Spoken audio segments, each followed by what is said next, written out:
What is happening out there, Roto Scouts baseball fans? Welcome to the Tuesday show, gang. Bit of a late start. Apologies for keeping everybody waiting. I was trying to finish up the article. Got a late start on the day today. Slept in a little bit more than I was planning on, and just got a little bit behind the curve, and just finished up the article with a very brief notes about that last game on deck. Should have probably put a 420 schedule on the show today, but with 12 games on deck, we've also got a whole lot to talk about. So bear with me one sec. I'm going to get some lineups updated. I'm going to get the sheet in order here. I'm definitely a little bit behind the curve on this one in terms of being ready to have hit that start button. But I didn't want to keep you guys waiting any longer because I didn't want anybody wandering off on us. I also didn't send anything out on Twitter, which I'm just realizing. Got to let people know that this stuff is out there. So let me see if I can do that also real quick while I'm here. But bear with me just 2 quick seconds. We'll get lineups as we go. I've got the sheets pretty much in order. Everything's up to date. Got a really interesting slate today. I think it's really deep at both pitcher and at the plate. So it's going to be an interesting one to talk through. Options galore. This is a slate that's geared, in my mind, much more towards the 150 maxers, or at least 20 lineup builders for 20 lineup type contests. Getting to single entries on this one is difficult. There are a lot of difficult decisions between a lot of really good options today. So we'll get through it all, but let me get into Podigen says audio is choppy. Is audio choppy for everybody? Hopefully it'll just correct itself like it typically has been. Let me close some tabs here. Was now fixed. Better now. It's so weird. I wonder what causes that. Let me... all right, this is up to date. Yeah, it might have just been something loading up there, but who knows. Hang out just 1 sec, gang. There's a ton of lineups dropped, so that's good for the show purposes. Let me just send out a couple quick tweets with these links here. Bear with me. Just hang out if the audio goes a little wonky. My bad. But let me get this up there. I'm so bad at the social media part of this gig, just getting those links out. Even I always just forget. Why is that? Doesn't want to load up my channel here. All right, it's weird. You know what? Let's just skip that. We'll skip the YouTube one. We'll get the Stacks one out there. Make sure you're following the @rotoscouts handle for me. Helps build that up a little bit. Helps you guys see these links when they come out. They pop up in front of you, and if you can like them, if you can retweet them, helps build the audience up a little bit. Helps build the site. The more people that come and join us and hang out, the more we'll be able to do stuff in the future as things develop, and hopefully we grow. Still no idea what the actual full plans are, but as was just being discussed in the channel, we'll definitely have some content coming up for football. As I told you guys the other day, I think I mentioned it on the shows. One of the reasons I was up all night the other night was working on the football model. So we've got that thing all basically updated for a lot of where the preseason is right now. I've got to dig into a lot of the team by team stuff, catch up with some of the changes, catch up with some of the expectations and everything. But I've got my football draft on Friday from my main football league. I told you I kept all three of the keepers all three of the QBs in the Superflex league there. So that draft is Friday, so I'll be doing a lot of football prep over the next couple of days, and I'll really get myself up to speed on where things stand with a lot of things. But let's get this thing going here, because we do have a ton to talk about today. So let me grab first couple of lineups here for these first few games to at least get us started. I'll pop it up on the screen here. You guys don't have to deal with my ugly mug. Actually, before I do that, let me slow the pace down, right? It's 4:23. We do have time. We can fly through some of these games like I did in the article. There's some spots where you can just be like, no pitching, let's go to the bats. But let's say hi to everybody. Podigen's here. We said hi to him, but only in the terms of him saying that the audio was going out, which just, let's be honest, he might just be baked out there and not really have any idea what's going on. But Podigen, what's up, buddy, out in Garden City, Colorado. Calvin Dunn's here. Matt Tomlinson's here. He's got his coffee ready up in Boston. I love it. Matty, what's up? Got my coffee right here. Let me take a little piece of that, actually. Matty says you put up a 255 on FanDuel last night, but of course did not stick the lineup in tournaments, at least won all my cash games. That's a pretty solid night, but fortunately for you, it's not that bad news because 255 was not a tournament winner last night. They were in the 300s last night at the top of the board.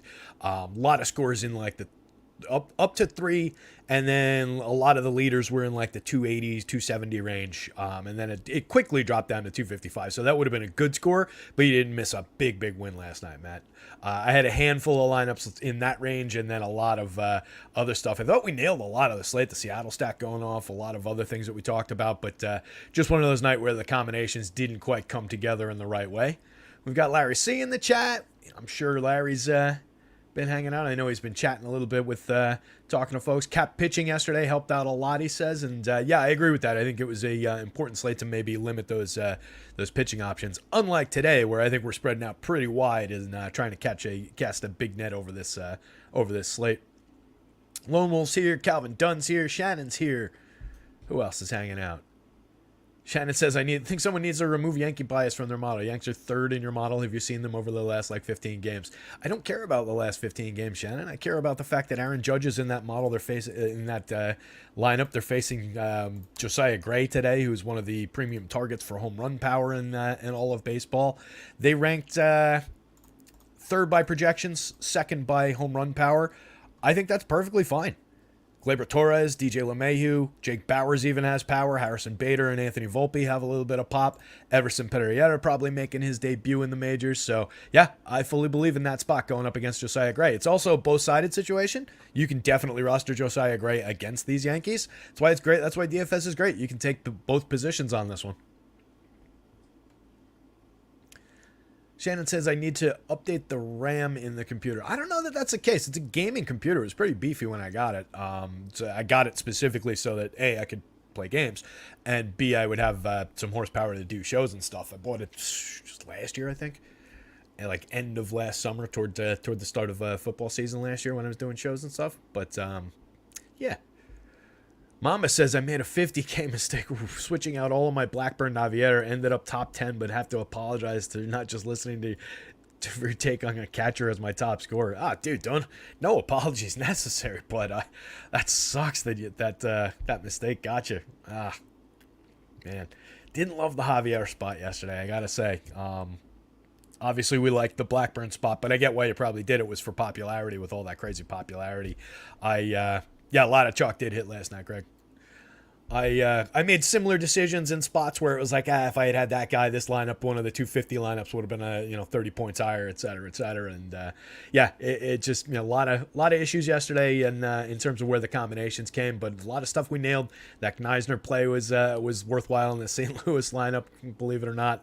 Raleigh was highly owned, but obviously mashed, like Mom was referring to. But yeah, dude, no worries, and it was worth discussing, right? It was a good question. I'll always take good questions, even if they're totally against me in terms of what I'm saying is potential to happen. Even if they're completely contrarian to that, I always love good questions, and that's why, like Shannon's question about the Yanks, is totally valid. They've been awful lately. They've been awful all year, really, or at least since like Judge went down and then Rizzo got his concussion. After that, they've completely fallen apart.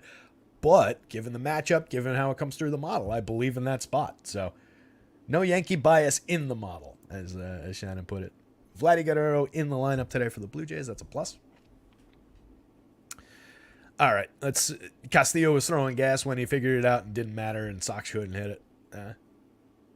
Yeah, I didn't see much of that game. I was in and out a little bit last night, playing some... What was I playing last night? It wasn't Elden Ring. A little bit of MLB The Show, trying to manage my franchise out. And then I rewatched the Flash movie. I enjoyed that. I know it didn't do well at the box office. I know it's gotten critically panned. Even on the rewatch, I was like, this is a good movie. There's a lot of good Batman stuff in there. Michael Keaton back as Batman. It was a lot of fun. I enjoyed that Flash movie. Didn't pay to rewatch it. Redacted. Don't want to get myself in any trouble. I have a copy that did not cost any money. Right. I think we've said pretty much hi to everybody. I think we've wasted enough time on a deep slate. It's coming up on 4:30, about 10 minutes into the show. Why don't we fire this thing up? Let's start talking about some games. Oh, that's why. I did not share the screen. Now I did. All right, I skipped down to that game to answer that question, so let's jump back this way, and I never ended up grabbing those lineups that I said I was going to grab. So let's go back to the start here. What do we have up first? Blue Jays and the Orioles. Interesting spot to get us started here. Grayson Rodriguez has been pretty good since he came back to the show.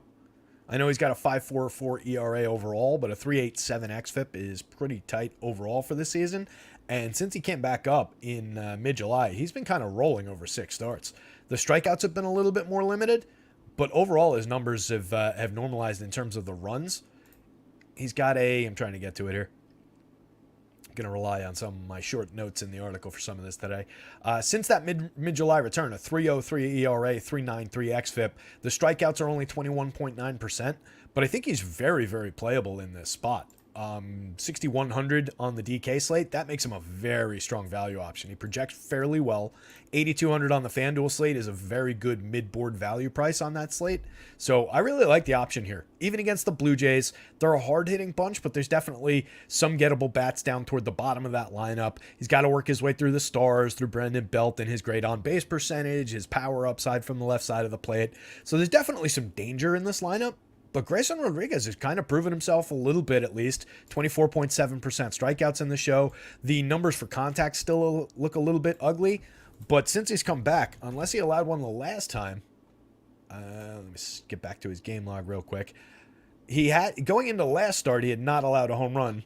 So he allowed one in the last game. So his first home run out of those 6 games back came against San Diego in the last game. Like I said, the strikeouts have been a little bit more limited, but overall pitching for depth, pitching for quality. In those starts, 5 innings the first time back, gave up 4 runs to the Dodgers, but then was pretty clean the next few starts. 5 2/3, 6 1/3, 5 2/3, 6, and then he went 7 innings in that game against the Padres the last time. Struck out 6, gave up only the home run. That was the only run and only 3 hits. So he's been pitching really well on the upswing, and he came into the league as a premium prospect, top pitching prospect in baseball when he came up. So I really like the spot for him at cheap pricing. It could go bust, but on a slate like this, I think there's value in that. He ranks right here. And as you can see, the top very, very low price on DK. That's just a mistake price. Him being at 6,100 is a mistake on DK today, and Rowdy Tellez, if he's in the lineup at the dead minimum, is a mistake price by DK today. Just two easy values to focus on. But it's an interesting pitching board, given that I think there's a lot of straight line through this. I don't really believe in this one if we want to talk about things on the Yankees that I don't totally believe in. Carlos Rodon projecting as well as he does against the Nationals, who have been good against lefties, I don't really buy. But I buy all these top-end pitchers. These guys make sense right here in the middle for those prices. And then you get to Bryce Elder. I'd rather have Grayson Rodriguez against the Blue Jays than Bryce Elder against the Mets for higher pricing, I think. I like Brian Wu going up against the White Sox here as a good mid-range option, but he's a lot more expensive on DK as an SP2 than Rodriguez is. John Gray against the Diamondbacks, similar pricing, but kind of limited by the matchup. I think the matchup is better for Grayson Rodriguez than it is for John Gray. It's close. John Gray's the more proven talent, but I think Rodriguez has the higher ceiling. Wade Miley, if you're going there against the Twins, I think he's got a little ceiling. There's a good mid-board projection for a similar price. But I think I'd rather go to Grayson Rodriguez. Again, I think he's got the higher ceiling than Wade Miley, even against the free-swinging Twins. And they get like Kikuchi, Zerpa, Hogan Harris. It's a lot of really low-end options from like mid-board down. So it's a deep pitching slate. There's a lot of options. There's a lot of playability through like here. And then it like falls apart after, Zerpa? Zerpa and Harris like lightly in play, just given really bad matchups and really cheap pricing. Josiah Gray, possibly playable. He's at a similar price at that 61, but that was all just to illustrate the extreme value on the Grayson Rodriguez play today. So I think he's a really interesting option. You've got Kikuchi on the other side of this game, obviously for a higher price, projects to a similar range, but you're paying a lot more for him against an Orioles lineup that I kind of want to get to. We talk about Kikuchi all the time. I tend to prefer the bats against Kikuchi rather than rostering him as a premium starter. At these prices, I'd rather go to some of those options that were projected around him that I just trust a little bit more, that I like a little bit better. 4.15% home run rate on the season, 8.6% barrels. Those are actually improvements over last year. Last year, 14.8% barrels, 5.07% home runs. Year before, around the same as this year. 11% barrels is higher than this year's has been. but 4.05% home runs, a little bit lower than this year.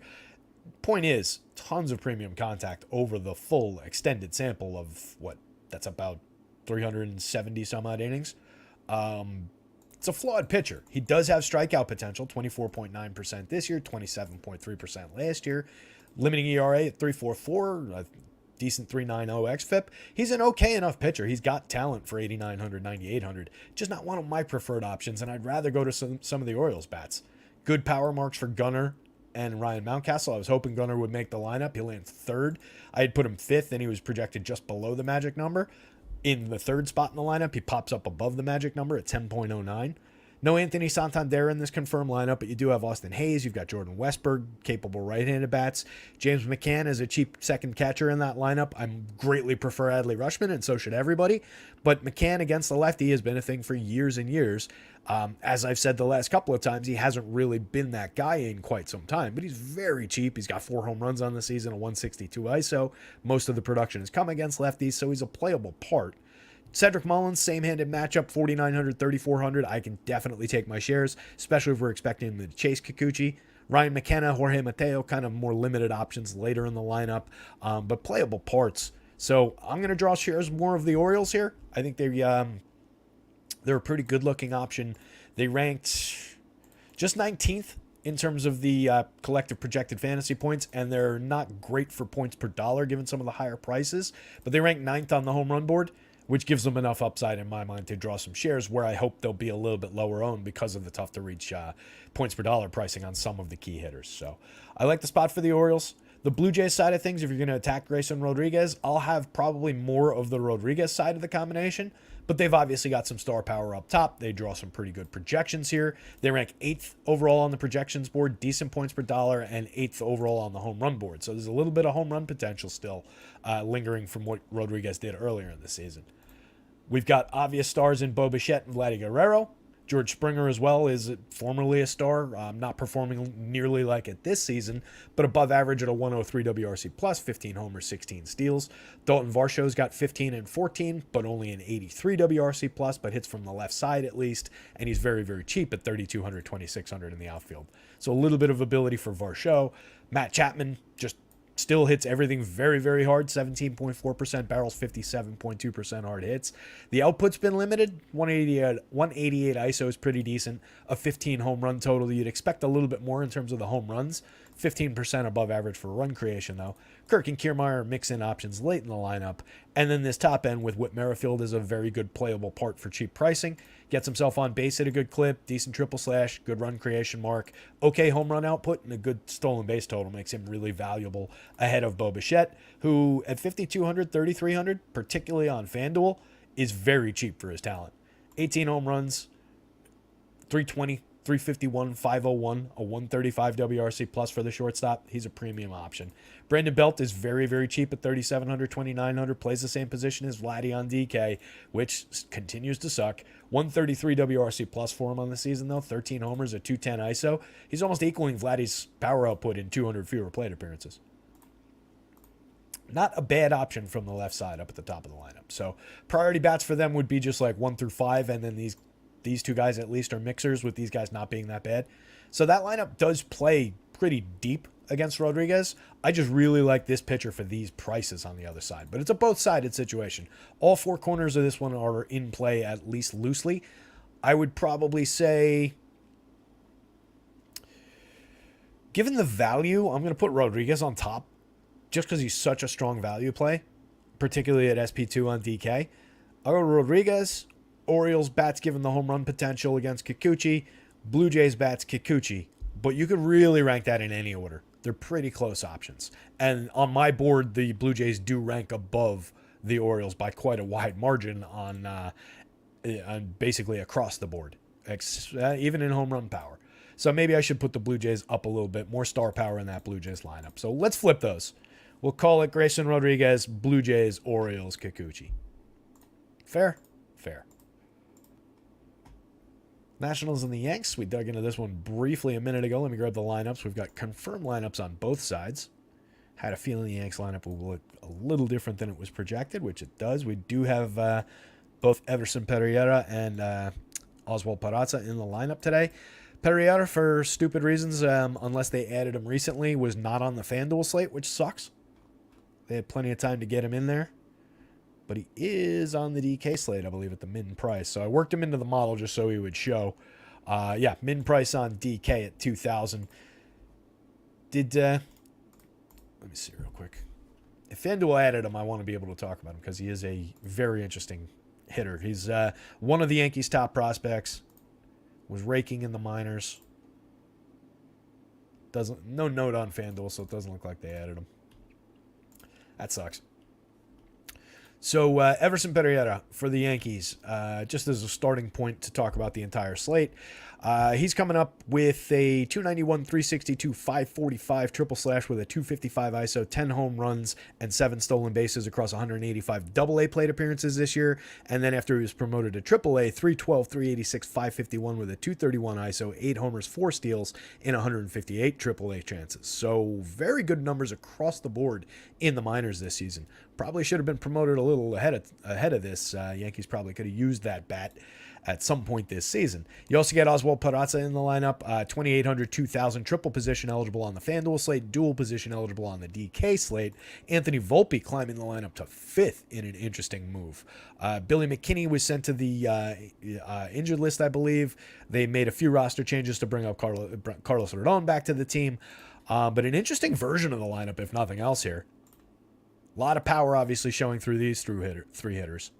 You get Judge at this massive total. Judge is the home run pick for the day. Went with an easy one.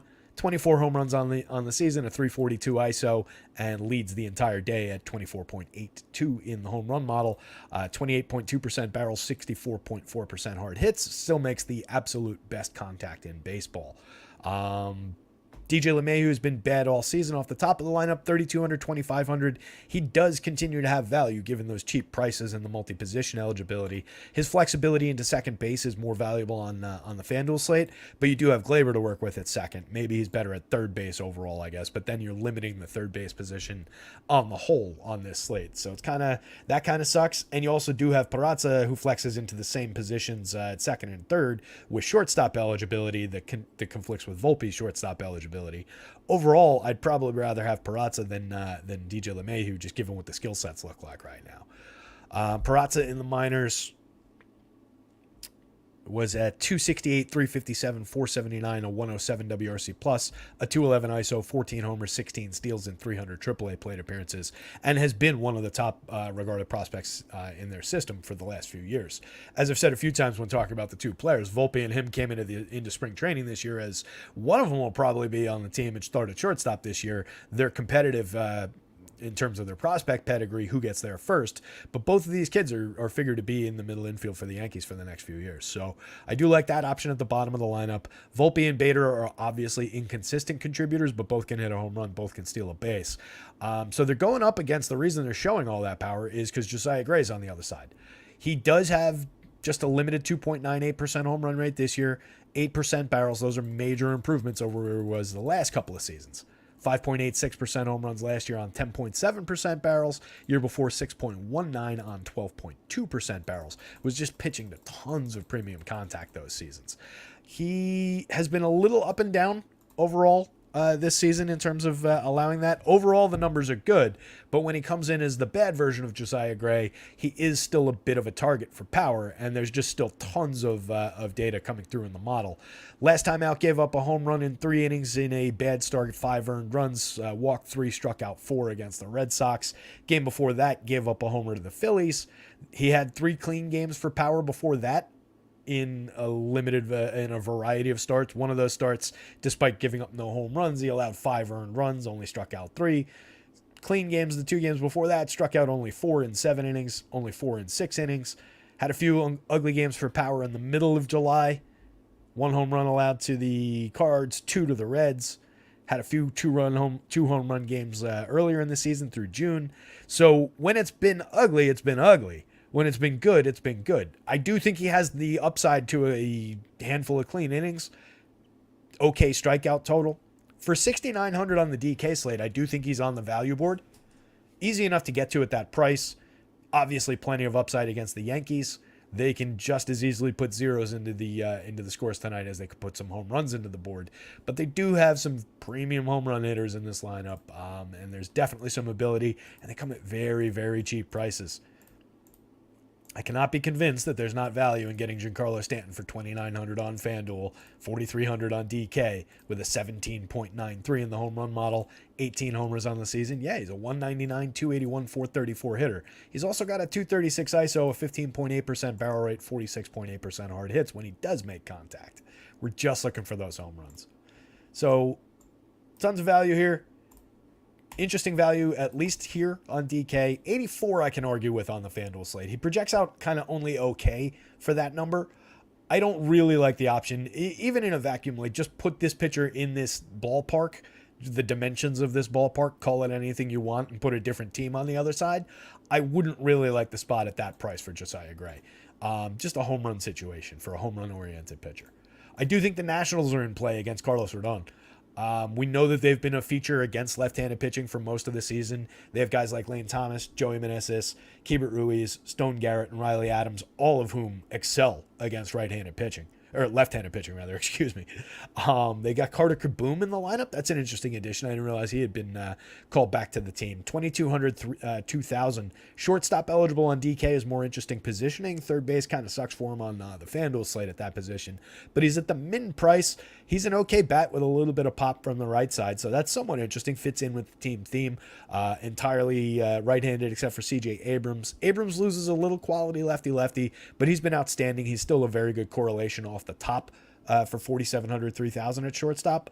I really like C.J. Abrams up there. And then Lane Thomas has been their best hitter overall, 20 home runs, 15 stolen bases, a 118 WRC plus, numbers that go up on this side of splits. Meneses has shown a little bit of pop. He's up to a 103 WRC plus overall. Again, goes up against lefties. Keibert is a premium catcher option. You also have Riley Adams in there as a catcher option, and he has been outrageously good in small samples against lefties this year. It's still well under 100 plate appearances against lefties. On the overall, though, over 126 plate appearances, Adams sits at 316, 376, 561 with a 246 ISO, 4 home runs in the small sample, and a 150 WRC plus. Playable parts for the Nationals. Even Ildemaro Vargas and Alex Call, if you're building a lot of National stacks, they're very, very cheap. You don't skip them. Vargas has triple position eligibility for 24 on the FanDuel slate.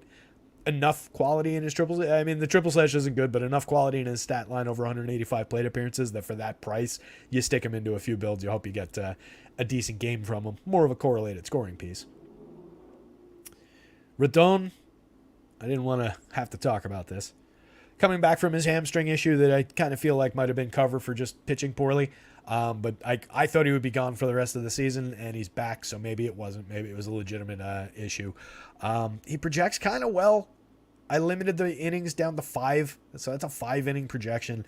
It's just so much based on the fact that he's only pitched 27 innings and made 6 starts this year. There's no current form impact in the projections.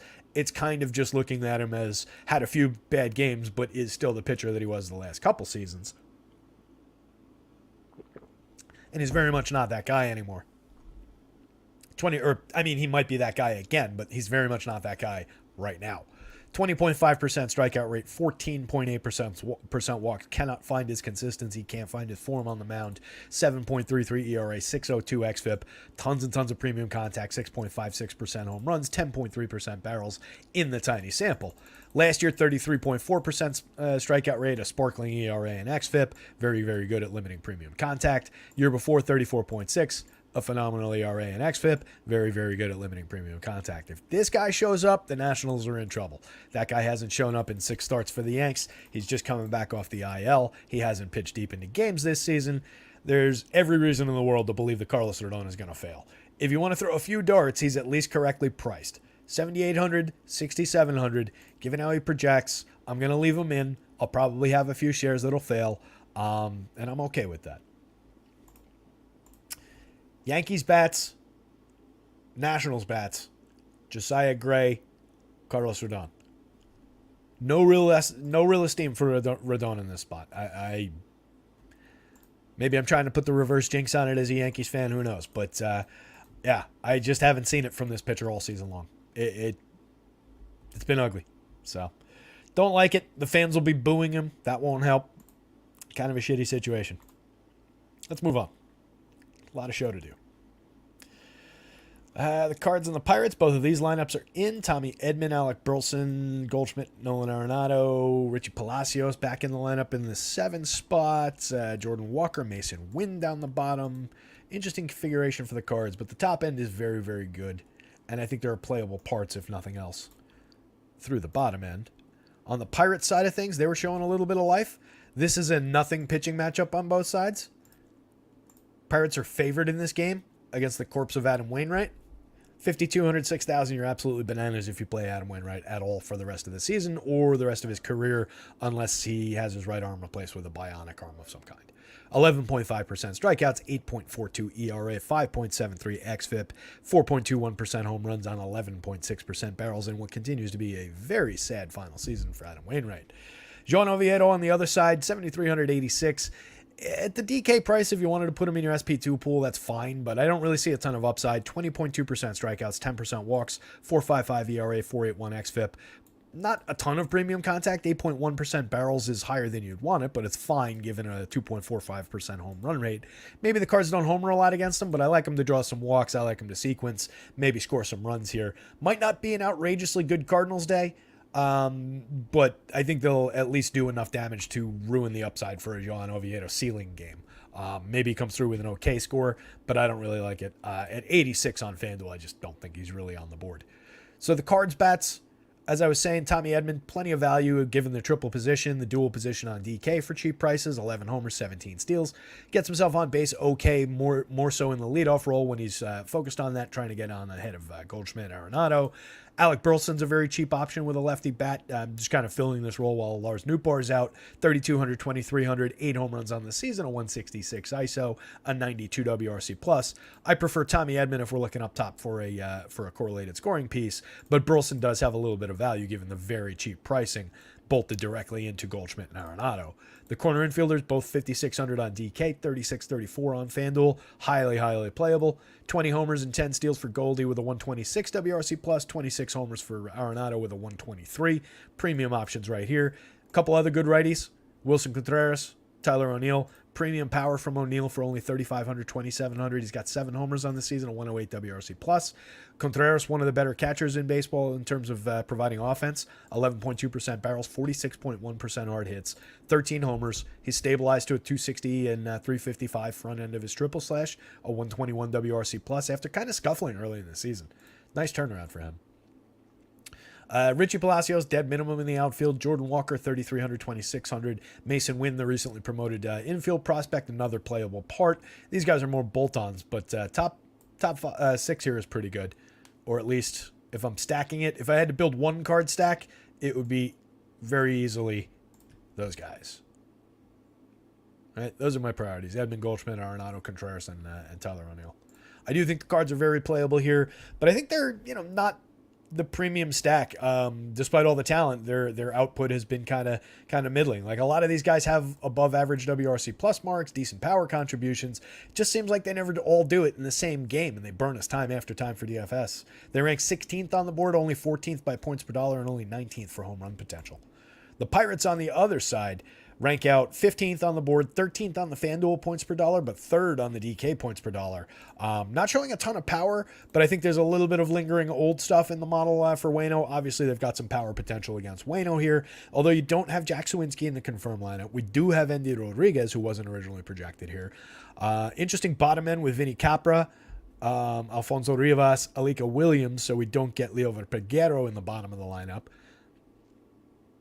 None of this plays in favor of the Adam Wainwright play by any means, but given a weaker than expected back 4, I don't like the Pirate stack quite as much as I was expecting to. I kind of like Peguero as a cheap play that nobody goes to with a little bit of power, has shown some power in his plate appearances. No Henry Davis in there. You get Endy Rodriguez, who is a premium catcher prospect for 2,900, 2,500, who's also shown a little bit of pop early. 108 WRC plus over his 95 plate appearances, 2 home runs already, 267, 337, 430. It just shortens the lineup a little bit more than I was expecting.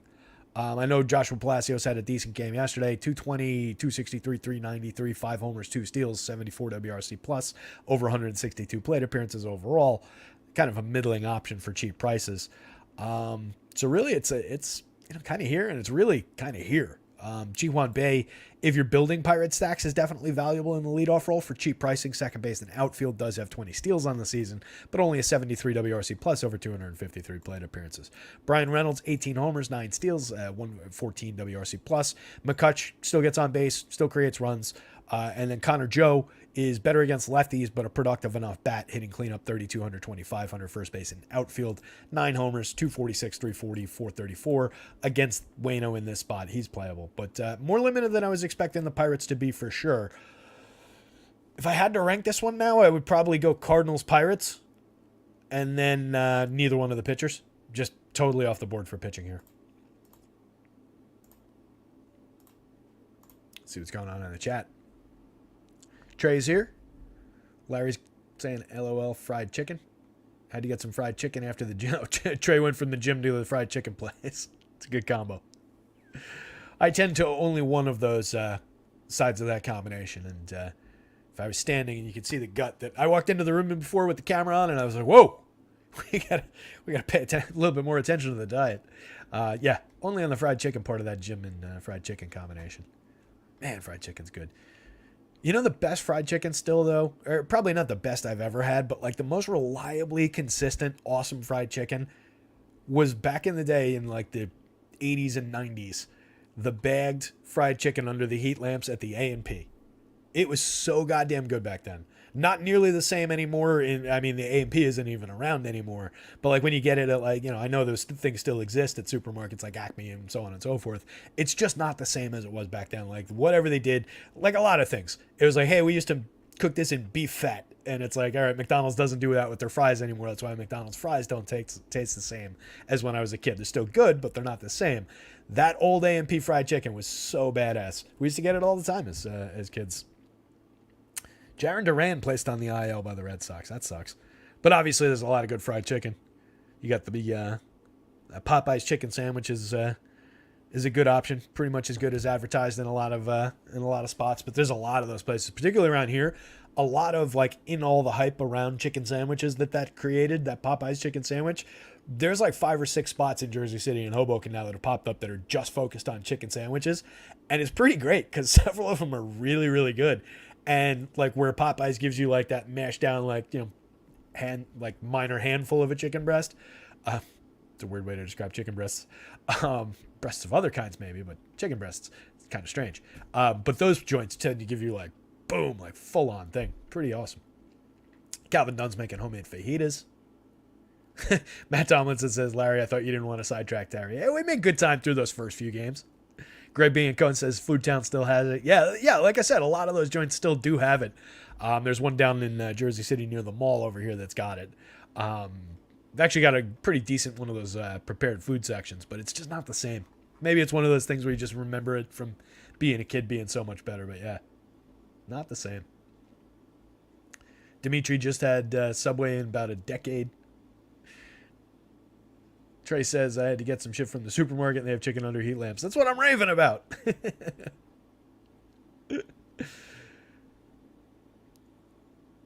Wasted season with, not sure who Larry's referring to with the wasted season line. Oh, just Redon. Yeah, Matt Thomas said, don't know what happened to Redon. Yeah, he had that back and shoulder issue and just tough to pitch with a sore back, I think. And it seems like it's a chronic thing. So hopefully not another total bust for the Yankees, but we'll see what happens with him next year. Hopefully he returns to form. I don't think it's, he's not destroyed. The elbow isn't the issue or anything like that. So hopefully they can rehab the back to the point where he can pitch like the old version. Dodgers, Guardians, Bobby Miller on the bump. I love the spot for Bobby Miller hit today against this weak Guardians lineup. I think he's a very, very good option. I think he's one that might sneak by the public, 8,600, 9,000. I don't know what the ownership projections look like, but I'm going to definitely go to some Bobby Miller from the mid-range, mid-level of the board, but a premium talent with, I think, a pretty significant upside for clean innings, if nothing else.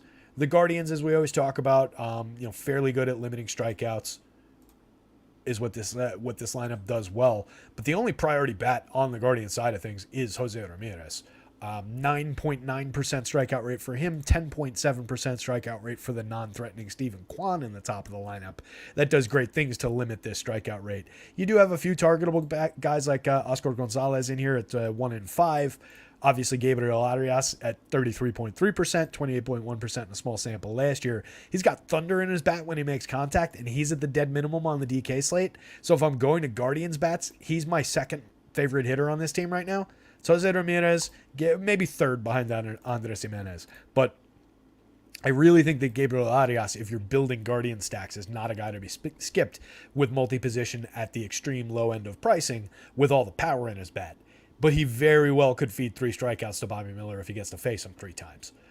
Miller just has elite stuff. There was a good feature on MLB that popped up today, just talking about how he comps out and the outrageous comps that he has on StatCast. I don't think we need to put much faith into that, but he's got a very deep arsenal of pitches. He works at like 99 miles an hour on the average on his fastball, with excellent breaking stuff, just stuff that's regarded pretty highly by the Stuff Plus community. Just a really good, talented young pitcher who's got a lot of room to grow and has already been pretty good over 14 starts, 75 and a third, 22.4% strikeouts, a 4.04 xFIP, a 3.70 ERA, only allowing 1.92% home runs, 6.9% barrels.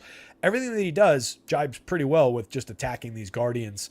I am not really worried about their home run potential outside of Jose Ramirez. You do have Cole Calhoun in there. You do have Andres Jimenez. You do have the Gabriel Arias bat. If Arias makes contact, the ball's definitely going to travel. Andres Jimenez has had a bad year overall, 11 home runs, 20 steals, but only a 93 WRC+, but he does have power in that bat. Cole Calhoun, we know, has left-handed power, but is, toward the back end of the career at this point. Only 1 home run in 50 plate appearances for him. Oscar Gonzalez, we saw hit for a little bit of pop from the right side last year, but limited, only 1 home run in 148 this year, and then kind of a weak bottom end, so the Guardians lineup is a very, very low priority. Not really a stacking option for me. If they come up at 0, they come up at 0, and I'm not going to really go out of my way to make sure I get to them. If I have a handful of shares, I'd prefer that to 0 shares just in case, but it's very low priority. Miller's a pretty decent priority for me. That was like the 6th highest projection on the board, I think. And again, I think that he probably skips past some people at 8,600, 9,000. Just kind of blends into the background in terms of price. Doesn't really pop for value. Doesn't pop as one of the really like super high price guys for people who are just casuals. So I think that's in play. I do not think that Noah Syndergaard's in play on the other side. 5,600, 6,500. He's having an Adam Wainwright-ish kind of a season. 14.3% strikeouts, a 6.57 ERA, a 5.15 xFIP. Only walking 4.4%, but allowing an uncharacteristic amount of power for Noah Syndergaard. He was typically, one of his attributes was limiting premium contact, limiting power, and he has just not done that at all this season. This is obviously a very small sample, but just this year it's been ugly at 5.25% home runs in a small but not completely unfair sample, 76 and 2/3 innings, 16 starts. That's what he's given us. So, and you're also going against the Dodgers. So that brings us to the Dodgers side of things. Obviously, we're going to some Dodgers bats here. Let's fix Will Smith real quick so I don't have to do it later. And so this price shows correctly for you guys.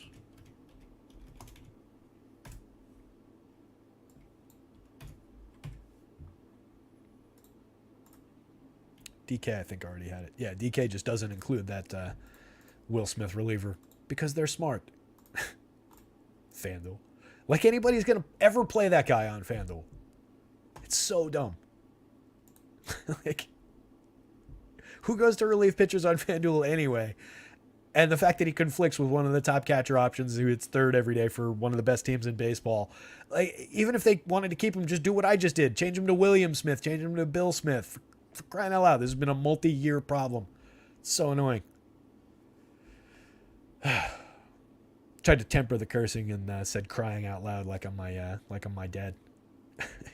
Mookie Betts, top of the board. Freddie Freeman, top of the board. MVP candidates, they're both in that MVP race. 165 WRC plus for Mookie, 164 for Freddie, 298 ISO to a 242 ISO, 34 home runs to 23 home runs, 8 stolen bases for Mookie, 16 for Freddie, 298 average for Mookie, 333 for Freddie, 394 on base to a 411 on base. They're outrageously good. 16% strikeouts for Mookie, 16.8% for Freddie, 13% walks, 10.2% walks. excellent premium contact for both options. They're so worthwhile. Mookie gains ground between the two in the head-to-head race just by virtue of playing multiple positions. They're both very high priced. They're both easily worth getting to, especially against Noah Syndergaard here. Premium spot for the Dodgers. Will Smith, excellent catcher option. He's cheap on FanDuel for $3,500. Max Muncy's also cheap at $3,500 on FanDuel. Helps pay for this two superstars above him. With those two guys, I mean, these are, average/high prices in comparison to a lot of these guys, but in comparison to the stars, and these guys have, somewhat equivalent upside. So you can get that 4-man on FanDuel for $39.50 average. So that's a little high. You're talking about a $4,000 average, $15,800 total. Makes it a little bit difficult, I guess, to put them all together, but it's doable given some of the pitching value that's available, given some of the premium values in other lineups. That is why I think, though, some of the David Peraltas, Jason Haywards, James Outmans come together. What did I say? David Peralta, Jason Hayward, James Outman. I think I screwed up some of those first names.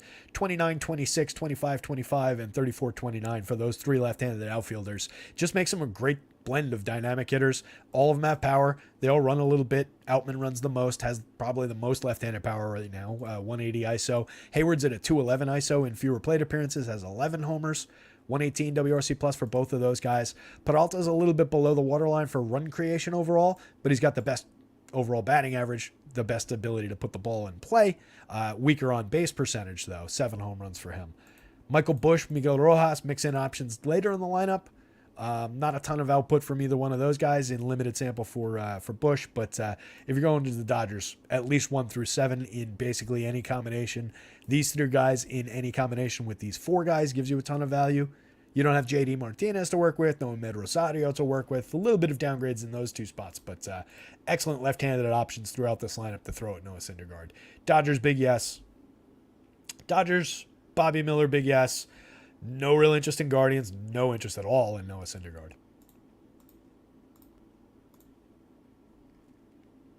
Po Degen says, just playing tiers, stacking Dodgers and Astros. I think you could do a ton of damage with that stack. I like that a lot. Larry says, can't blame me for that sidetrack. That's on FanDuel. Yeah, that was dumb. 76 watching. Greg Biancone says, what's the record? We had over 100 on, 2 days ago on, I think, Sunday. We do really well on Sundays because I don't think anybody else is doing shows. Greg, I do like Bobby Miller on FanDuel, too. Yeah, I think it's a good spot on both sides. He projects out near the top of that board. Game log wise, 6 innings in each of the last 2 starts, giving me a shot at the quality start. 3 2/3 against the Padres, 2 starts before that. 5 innings against the Reds, gave up 3, struck out 6. Went 6 against the Rangers in late July. Handful of runs, struck out 6, but was still allowed to make it through 6. 5 2/3 in a few starts. So he's getting depth. He's getting depth to 6 innings. He hasn't pitched in the 7th inning this year, but get me my 6. I'm pretty happy at those prices, and I think he's got a decent strikeout potential even against the stingy Guardians lineup. Mets and the Braves. I'm sure we've got these lineups in. Yes, we do. Mets lineup looks pretty much like usual. Braves lineup looks pretty exactly like usual. Travis d'Arnaud in for Sean Murphy. Let's drop these in here real quick.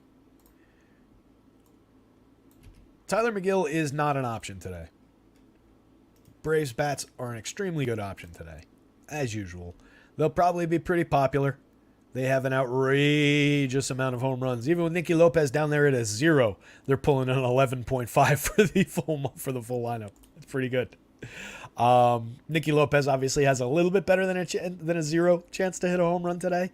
That's probably just an issue with a data point in the back end for him. 1 home run on the season and 215 plate appearances. A very flawed option, but he's very cheap at the bottom of the Braves lineup. He at least provides a little bit of a differentiator at second base on DK.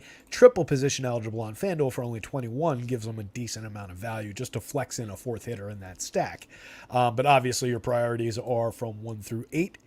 Travis d'Arnaud, very, very good backup catcher. 9 home runs on the season, a 198 ISO, 210 plate appearances. I think Nizer has given him a little bit of a push for the best backup catcher in baseball, hardest hitting backup catcher in baseball title that I've been just awarding to d'Arnaud all season long. Nizer's pushing him. I think he's over the home run total.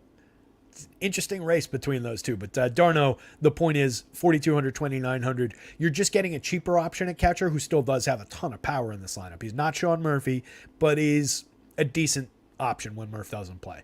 Eddie Rosario, 19 home runs at 220 ISO, costs just 2,800 on the FanDuel slate, 4,000 on the DK slate. He's got a 9.87, so he's just below the magic number for home run upside. Michael Harris in the second spot, just below the magic number at 9.20 for only 4,700 to 3,000. Also has 17 steals. His created runs 9% better than average after missing that early part of the season and then being awful for about a month and a half. Dynamite second half for him so far.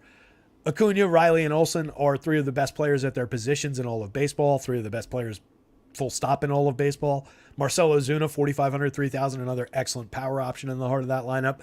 26 homers, a 241 ISO. Had a big day yesterday after we talked about how he would be one of the best players on many other teams in the league. I stand by that.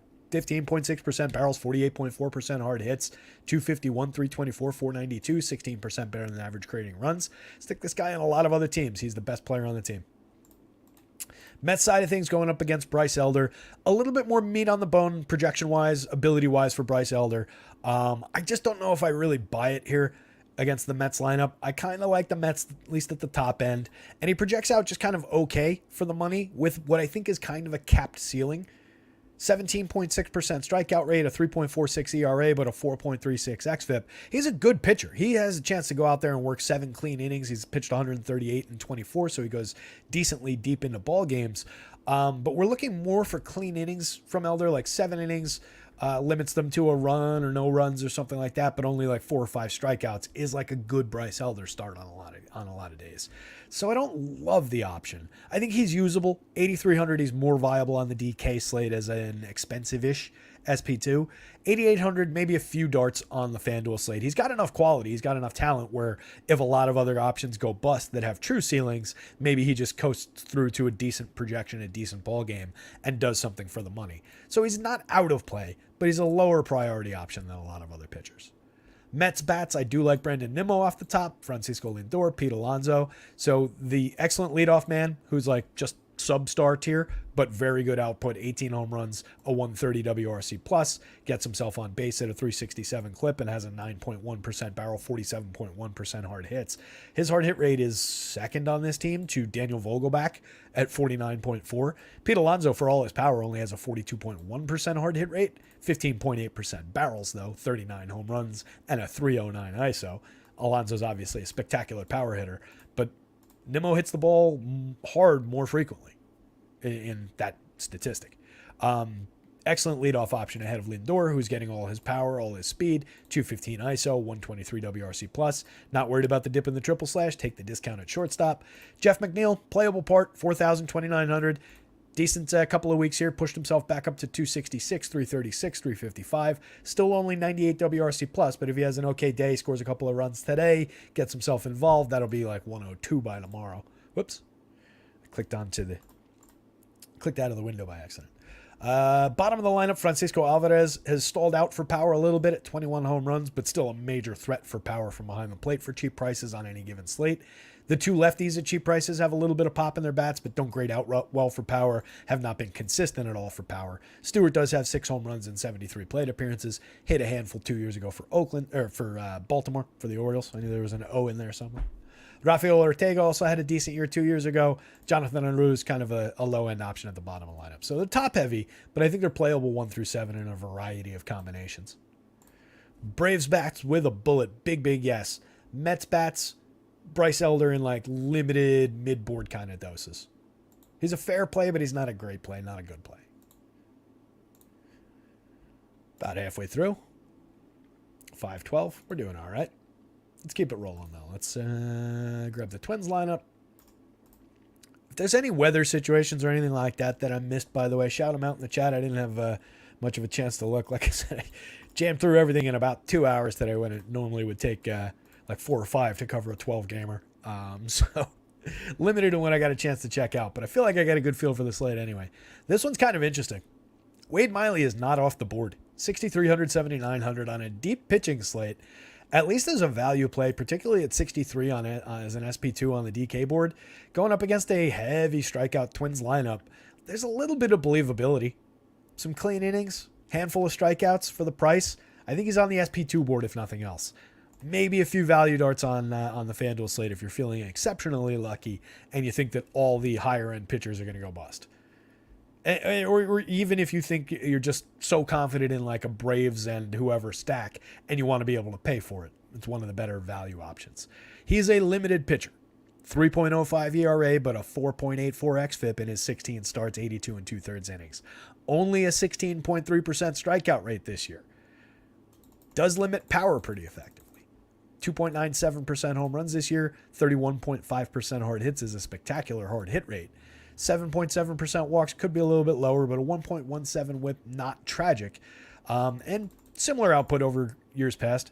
3.16 ERA, but a 4.42 xFIP. 3.37 ERA, but a 4.07 xFIP. This is kind of just who he is.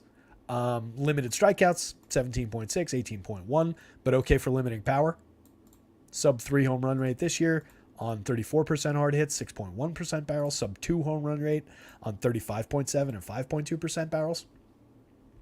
You take the power away from the Twins, and they're a free swinging bunch that is kind of a flawed group of hitters. Let's see who's actually in the lineup today.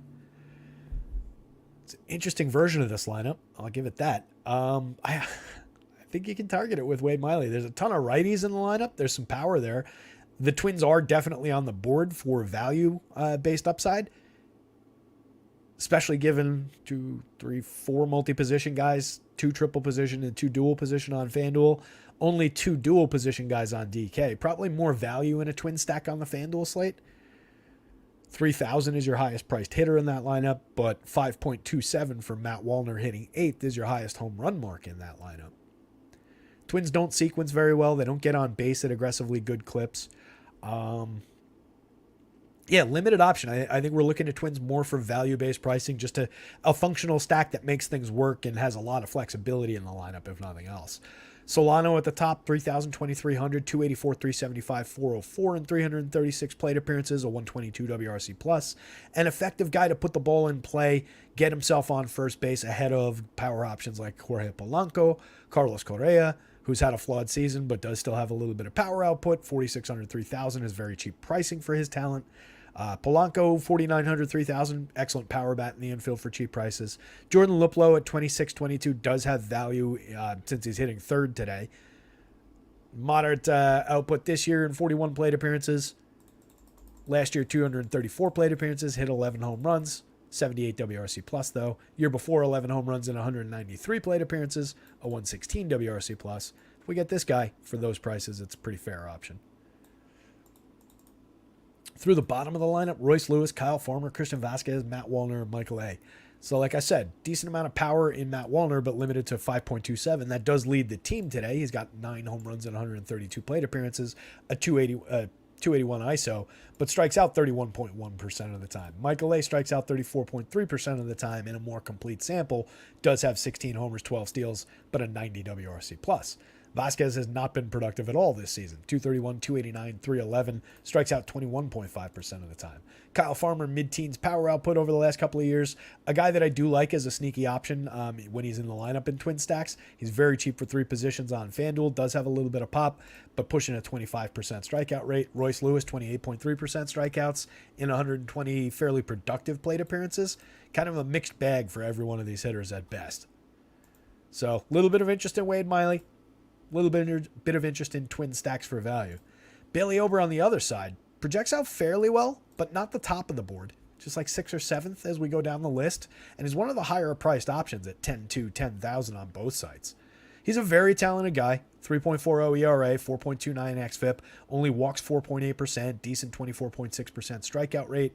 9.4% barrels is a little too much premium contact for a fly ball pitcher. 3.48% home runs. Does have a great 13.5% swinging strike rate. Last season in 11 starts was pretty much the same guy. Low walk rate, good strikeout rate. Gave up a little bit of pop that year. 11.7% barrels, but only 1.7% home runs. Would be interesting to have seen where this would have normalized. 20 starts a year before. Similar issues with a little bit of power. Fly ball trajectory for this pitcher. So when he makes mistakes, they tend to be long and loud. But a decent enough strikeout guy who does limit opportunities via limiting free passes. So I do like Bailey Ober. I will have some. I just think he's a little higher priced relative to the full slate than I would like him at. And I do like the Brewers upside on the other side of this one. They have a lot of cheap hitters in the lineup. Did we get this one yet? We did not. A lot of cheap options in the lineup.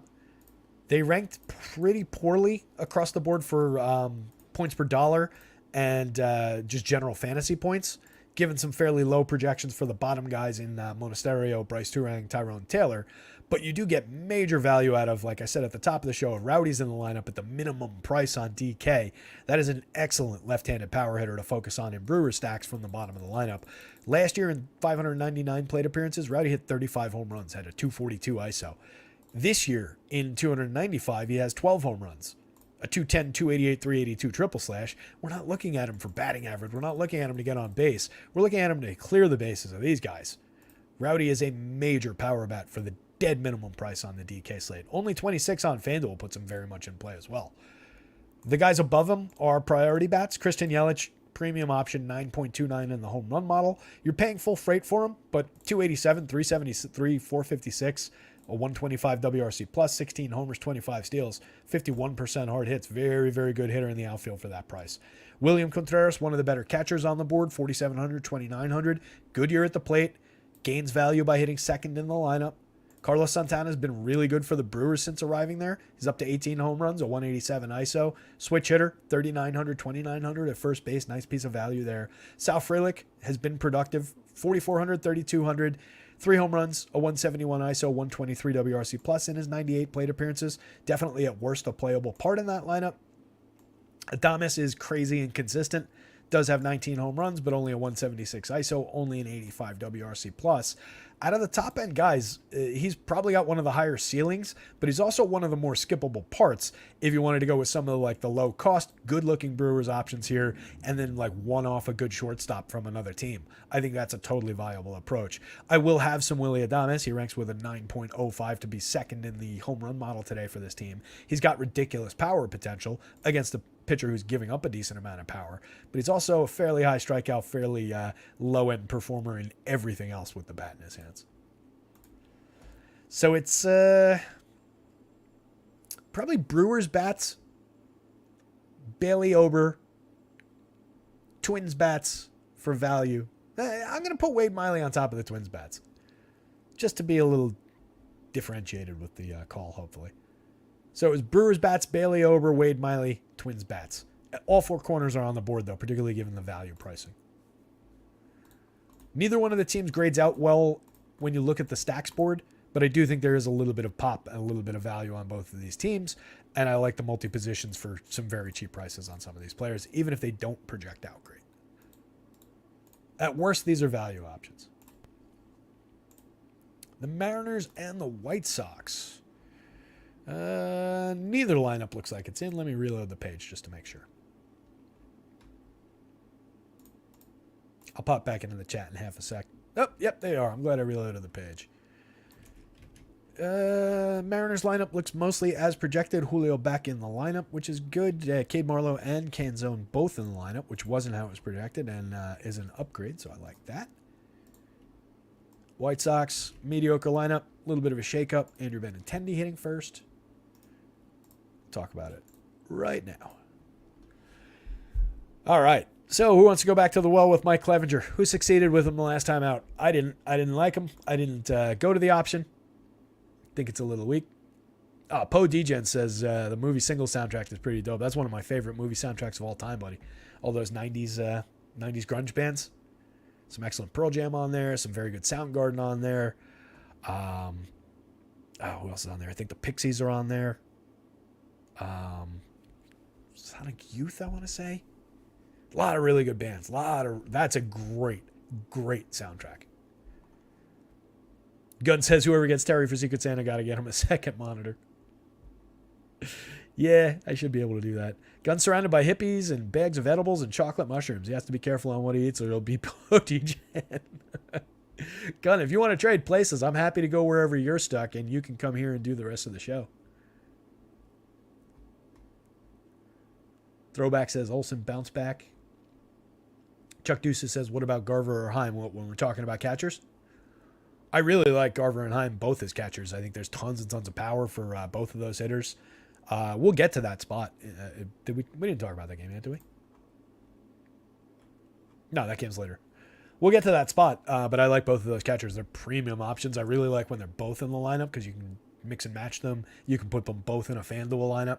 Allison Chains is on that soundtrack. Yes, Mother Love Bone on that soundtrack. Absolutely.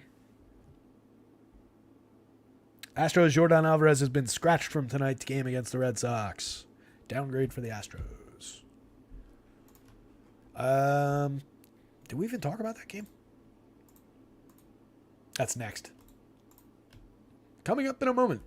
Downgrade for the Astros. Film at 11. Or more likely 5:30. Hit the like button, hit the subscribe if you have not already. So let's talk, we'll get back on track talking Mike Clevinger. 6,600, 8,000. I do think he's at least on the board as a value dart. Most specifically on DK for 66. I will give him that much. There's enough talent in that right arm. He's got a 19.7% strikeout rate for the year, a 3.26 ERA, but a much uglier 5.36 xFIP as a word of caution. 2.78% home run rate is pretty good. 7.5% barrels, only 34.5% hard hits. 8.9% walks, not ideal. Only 8.9% swinging strikes. 24.8% CSW, also not really ideal. Where's this game? Bear with me 1 second. I just want to look at what else I wrote about. Model doesn't like it. A little bit of high strikeout upside for the Mariners, obviously, on the other side. But I like the way that the Mariners are showing through in the model on the other side. Clevinger had that good game the last time out. Has added a couple okay games for DFS purposes. Last time out, he went 7, struck out 7, walked 2, 3 hits against the Cubbies at Chicago when we were on the other side of that game. Didn't like that performance at all. Game before that, 6 Ks, 3 walks, only 1 earned run allowed on 3 hits against the Yanks. Obviously, anybody can get the Yankees. 3 earned, 8 hits, 4 total runs in 5 innings against the Guardians, only 2 strikeouts, 3 strikeout game, 5 strikeout game, 2, 6, 5, 2, 7, 8. It's up and down. It's all over the board for Clevy. He hasn't had a total blow up on the mound. I'll give him that. 4 runs is the high point. 4 earned runs twice this season, and has not given up more than 3 since May 11th. Obviously didn't pitch much. Big gap between June 14th and July 29th. But hasn't been completely awful. So for the DK price, 66, I think you can get there. 8,000, I think you're still dealing with kind of a limited ceiling going up against a Mariners team that's been rolling, that we want to get to, that's showing plenty of power, that's showing plenty of run creation and projection upside. So I prefer the Mariners side of this. They rank 13th by fantasy points, but 4th on the board by home run potential, 9th by FanDuel points per dollar, 7th by DK points per dollar the way we do it. So I'm preferring to go to the Mariners stack here, but I won't begrudge anybody their Clevinger shares this time. I was begrudging that last time. I really liked that spot for the Cubbies. J.P. Crawford off the top, pretty good option for on-base skills for correlated scoring with the team's core. Julio Rodriguez back in the lineup, 5,500, 4,500 on an absolute tear at the plate. Just was amazing output. What is it, 17 hits in 4 games or whatever to set the record. 124 WRC plus on the season now, up to 21 homers, 33 steals. He looks a hell of a lot like the Julio from last year at this point. Eugenio Suarez, cheap, 4,100, 2,800, 18 homers on the season, a 156 ISO. Down a little bit overall in comparison to years past, 31 homers each of the last 2 years. Much better 200 plus ISOs each of those years. But has been coming on of late at a really bad start at the start of the season. 13% barrels, 45.3% hard hits. I'm just buying the history. I'm buying the current performance in more recent games, the 18 home run total for a very cheap price at third base. I really like the option around Eugenio Suarez. Cal Raleigh, monster power hitter, 11.13 to lead the team in the home run model today. Only cost 4,300, 2,900. Too cheap. The site's got to catch up, particularly where catchers are required. He should be more expensive than 4,300 at this point. 14.2% barrels on the season, 24 homers in 425 plate appearances, a 243 ISO, 27 homers last year with a 278 ISO, 121 WRC plus. What are we missing? There's tons of upside for him. Ty France, Has been somewhat limited at the plate this year, down to 256, 337, 386 overall. Still a 108 WRC plus, 10 homers. Not as much pop as last year when he hit 20, but a decent enough play at first base. No Mike Ford in the lineup, so he's your only first base option. At worst, a playable part in the heart of the Mariners lineup, and a guy who can get himself to first base, provide some correlation with Teoscar Hernandez, with Cade Marlowe, with Dominic Canzone, who have put the bat on ball pretty well from the left side for very cheap prices early in their career. 268, 336, or 366 rather, 451 for Cade Marlowe, 2 home runs, 4 steals, a 132 WRC plus in his 82 chances. Canzone, 2,900, 2,300. Worst triple slash, 3 home runs though, one stolen base, a 97 WRC plus in 93 opportunities. And Josh Rojas, 3,000, 2,400 multi-position on FanDuel, playable part at worst from the bottom of the lineup. We've seen better than this over time from Josh Rojas. He's just slightly better than what Colt Wong was giving him at the bottom of the lineup. But last year, 269, 349, 391, 108 WRC plus, handful of homers, good stolen base total. Year before, 102 WRC plus and 550, 264, 341. So I think it's fair to say that Josh Rojas is around a 260, 340 guy at the front end of his triple slash. So just underperforming the year, but he's very cheap at the bottom of the lineup. Interesting guy to keep in mind to wrap back around to the top of the lineup. If you're building a bunch of Mariner stacks and you had a handful that had Josh Rojas, particularly at second base, I don't know that I'd use him at third base. I certainly wouldn't skip Eugenio Suarez for him. But you stick Josh Rojas in at second, 2,400. Second base on DK only, so that you're not losing any positional value there, 3,000. He wraps right back around. You could skip over Crawford or you could use him.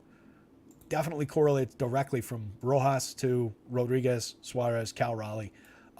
Even Teoscar. You could do a two-way with Teoscar where he gets down to here and then Rojas doesn't directly come back, but he correlates well with these guys, and if he keeps the lineup moving for these guys, it impacts Teoscar's upside. Interesting stacking options for the Mariners today. I like this lineup 1 through 9. I'm going to have a lot of Mariners in this spot. Clevenger is on the board for value. Brian Wu returning to the lineup or to the mound for the Mariners after just a couple games absence. I think he missed probably 2 starts, only out for a couple of weeks. 7,600, 7,900, project pretty well. Very, very good young pitcher. 55 innings, 11 starts, 25.9% strikeout rate, 4.75 ERA, but a 4.09 xFIP, 12.4% swinging strike rate, 3.45% home runs, but some incidental contact in there in a small sample. Only 6.6% barrels, only 32.9% hard hits, and only 87.2 miles an hour of exit velo. A little bit of a fly ball trajectory. So that's a couple instances where he made a mistake and hitters got to him.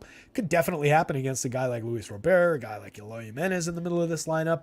But I like the option for Wu, 7,600, 7,900. He's on the board for me. I think he's probably capped, 5-6 innings, but I think there's enough talent there to rack up a handful of strikeouts against this limited White Sox lineup, put up a pretty decent fantasy score. So he's on the board for a value play at pitcher. A little bit more value as an SP2 on DK than he has as an SP1 on FanDuel. But if everybody else goes pop, you get him and you get the right bat in combination with one another in a lineup. That's competitive to the top end scorers if everybody else is even just somewhat limited. If you're going to White Sox bats, don't.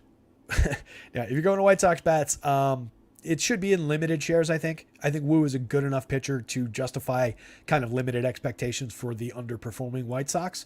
But I do think there are some interesting hitters, most particularly from 3 through 5. Moncada is interesting hitting ahead of those guys, but he's just been flat out not good over the last couple of seasons. I like to believe in Joe Moncada just because of all the hype that he came into the league with. Cuban kid, I tend to root for the Cuban kids. But just not really delivering. 616 plate appearances 2 years ago, 14 homers, 263, 375, 412. That was a good season given the on-base percentage, the run creation mark at 122. Cratered last year, 76 WRC plus, 12 homers, only 212, 273, 353. And this year's been kind of similar to that. A lot more similar to 2022 than to 2021. Limited sample, only 239 plate appearances. If he got himself back to even this level of production, he'd be a much better option. But right now, just kind of interesting because he's cheap at third base ahead of Lubab, Eloy Jimenez, Andrew Vaughn. This is where your power is on this team. Jimenez and Vaughn are both cheap. Jimenez is definitely underpriced on both sides for his talent. 3,600, 2,900. If he's in the lineup, you play him. He's only limited in his output by injuries, so he's not in the lineup those days. He's an excellent player when he's healthy. Lou Bob is a superstar, 33 home runs, 16 stolen bases, a 290 ISO, a 136 WRC plus. After he hit another home run the other day, my buddy Lou texted me and our friend Mike in our group chat and said, is Luis Robert Jr. the best player to get traded in our dynasty league since Mike traded Ronald Acuna and Shohei Ohtani a couple years ago? My answer was a firm yes. Really glad I was on the receiving end of that trade. Jasmani Grandal, Elvis Andrus, Oscar Colas, Lenyn Sosa, kind of a limited bottom end, takes away some of the appeal overall from the White Sox stack. Colas does have believable lefty pop in his pedigree, but not really yet at the major league level. Grandal's been pretty limited this year. Elvis Andrus is bad. Lenyn Sosa, kind of a mix-in option. It's very far sub Mendoza in 83 plate appearances. So Mariners bats, Brian Wu. Small doses of value darts of Mike Clevenger if you want it. Not for me. Minor shares of White Sox bats, mostly only as a hedge to any Wu position that you take. Very, very uninteresting stack. Maybe a one-off Luis Robert. Maybe you build some three-mans with these three guys. Not an overly appealing option. Red Sox and Astros, both of these lineups are in. Let me reload the page. Hopefully they updated away from the Jordan version of the Astros lineup because we just got the news that he scratched. They have not updated that over at Schmabs yet. Somebody let me know who slotted in for Jordan Alvarez, what the lineup looks like if you can. Otherwise, we're going to talk about it around him. Obviously, you're taking their best hitter out of the lineup. It's a major downgrade for the Astros. They still have very, very playable parts in. I'm just going to bear with me. I'm putting this one in, but like I said, we'll just talk around Jordan for the moment. Let me see if somebody dropped it in chat. Mama says, hey, I almost got close with the 25 singles, a comment I had in chat for Pittsburgh. I think they went 16 or 17. That's their thing, man. That is how they do, for sure. You got to get those days where they get, the 3 or 4 singles and the long ball. 3 or 4 singles and the long ball. Jiner batting fourth now? Who went into the lineup there?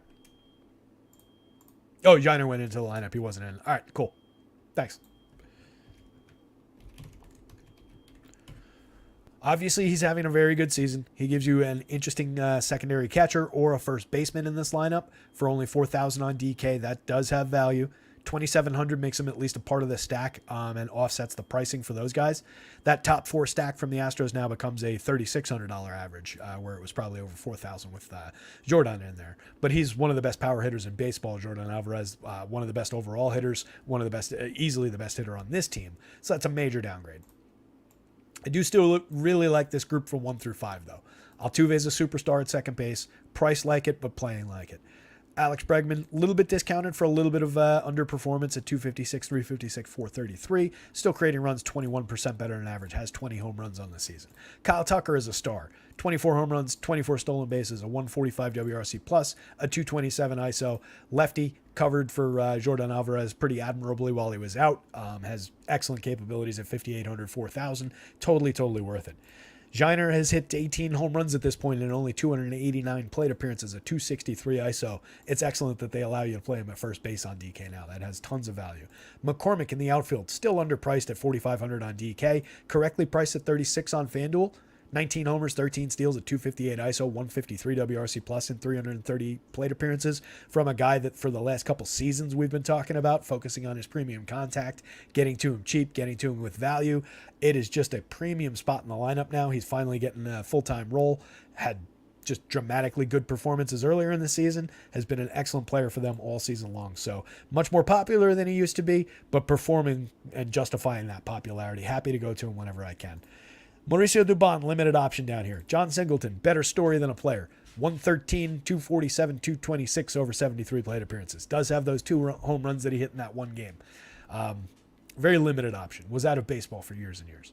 Jeremy Pena, Martin Maldonado, 2 underperformers that you can mix and match into key positions at shortstop and catcher, but you greatly prefer Jiner Diaz at catcher. Tanner Houck, not an option for me. He's a okay pitcher. I liked him when he was pitching. I liked him more when he was pitching in the hybrid role, the long relief role out of their bullpen. He was kind of a key long full season fantasy guy for my approach of not rostering starting pitchers because he was a reliever who had starting pitcher eligibility, so you could just plug him into that spot. But he's missed most of the season. He hasn't pitched in the show since June. He's made 3 pretty limited rehab starts in AAA in August, only went a couple of innings. I don't think we're expecting much of an innings count from Tanner Houck here. This was probably too high. I think that's probably either 4.5 or 5.5. So it's probably too high, probably pretty low expectations. Good value price for the pitcher at 7,600. He does have a 22.5% strikeout rate on the season and a 3.82 xFIP. 5.05 ERA, though. He's a ground ball oriented pitcher. That's part of his quality, is limiting home run potential. That's why you're seeing fairly low power marks for even like Kyle Tucker in the home run model. But I tend to prefer the Astros side. I think they can sequence against him here. I think they're going to chase him and get into the bullpen here. So the Astros have a lot of value. No real value for Houck.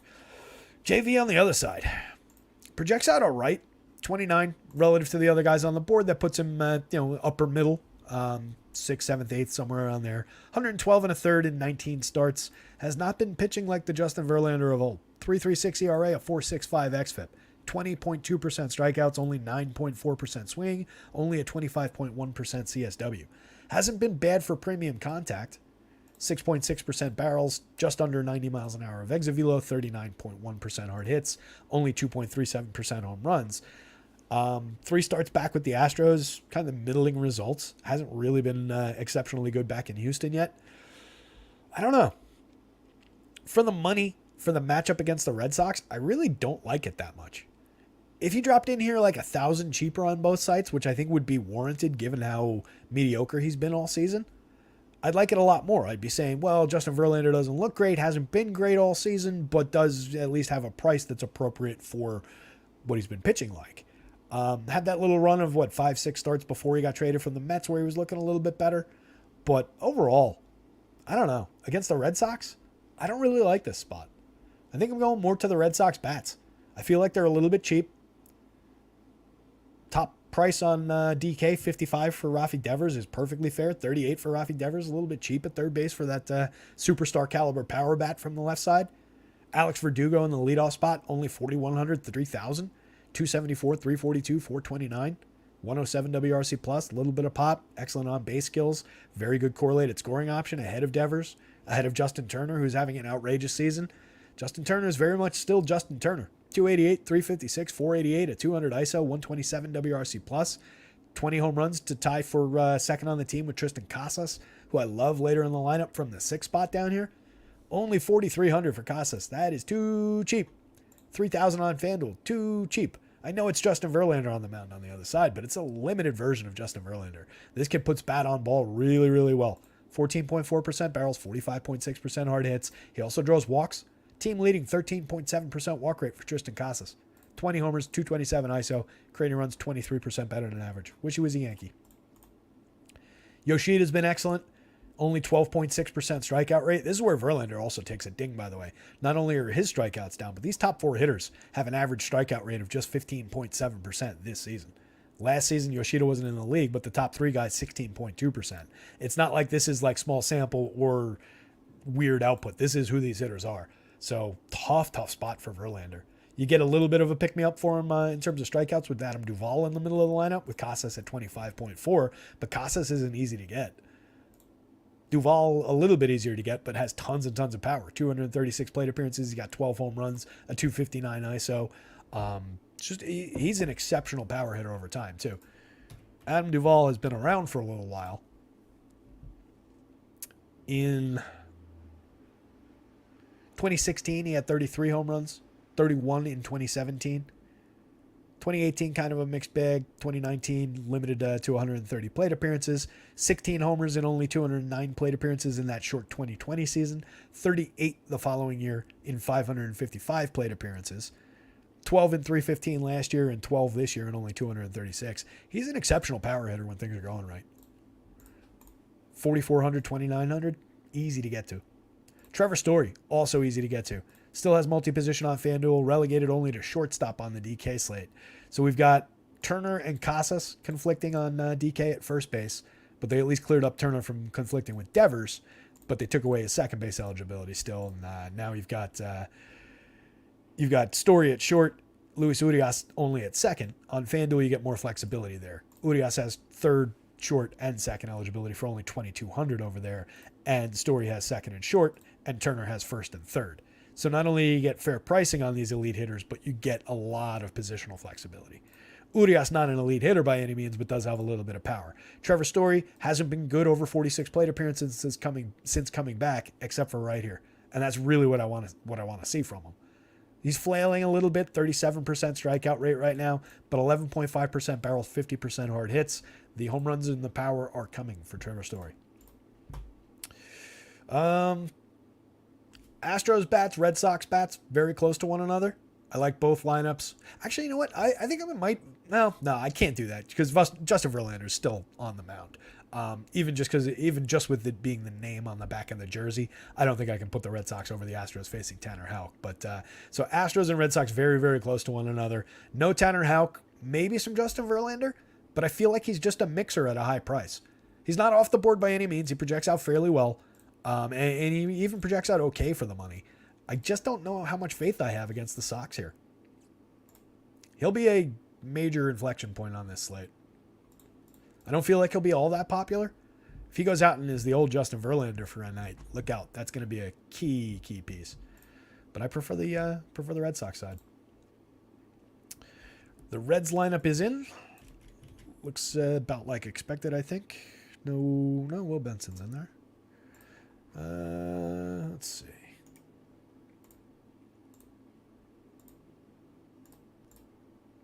There they go. Lucas Giolito on the mound. That's a good starting point because he's got a monster projection. 9,100 on both sites. Give me a 40-point FanDuel projection. He's had his bumps this season for sure. He's pitching mostly like himself. Like the lumps are things that he's struggled with, not to this degree, but over time it's not that far afield from what he's done. 4.30% home runs is up, but it's only up from 3.4 last year, 3.75 the year before. 10.4% barrels is more concerning, up from 7.5 and 6.7, but he's always given up a little bit of power. 41% hard hits is up 2 points from 39 last year, up a lot from 2 years ago. That's a bit of a concern. 4.44 ERA, 4.45 xFIP, so he is exactly what he looks like under the covers or on the surface. That was a 4.90 ERA and a 3.66 xFIP last year, 3.53 and a 3.75 the year before. Again, there's an uptick for sure, or a downgrade for sure, but it's not by as much as it might seem like. 24.8% strikeouts is down a little from 25.4 last year. 11.8% swinging strikes is down 0.4 on the year over year. 28.4 down from 29.1 on the CSW. Down harder from 2 years ago when he had 27.9% strikeouts. But I think if you've gotten to Lucas Giolito in spots over the last couple of seasons to, mixed results, some successes, some failures, I think he's at least that guy. His price is down a little bit at 91. I think there's plenty of strikeouts in this Reds lineup for him. 26.6% strikeouts on the season for this lineup. There's some small samples in there.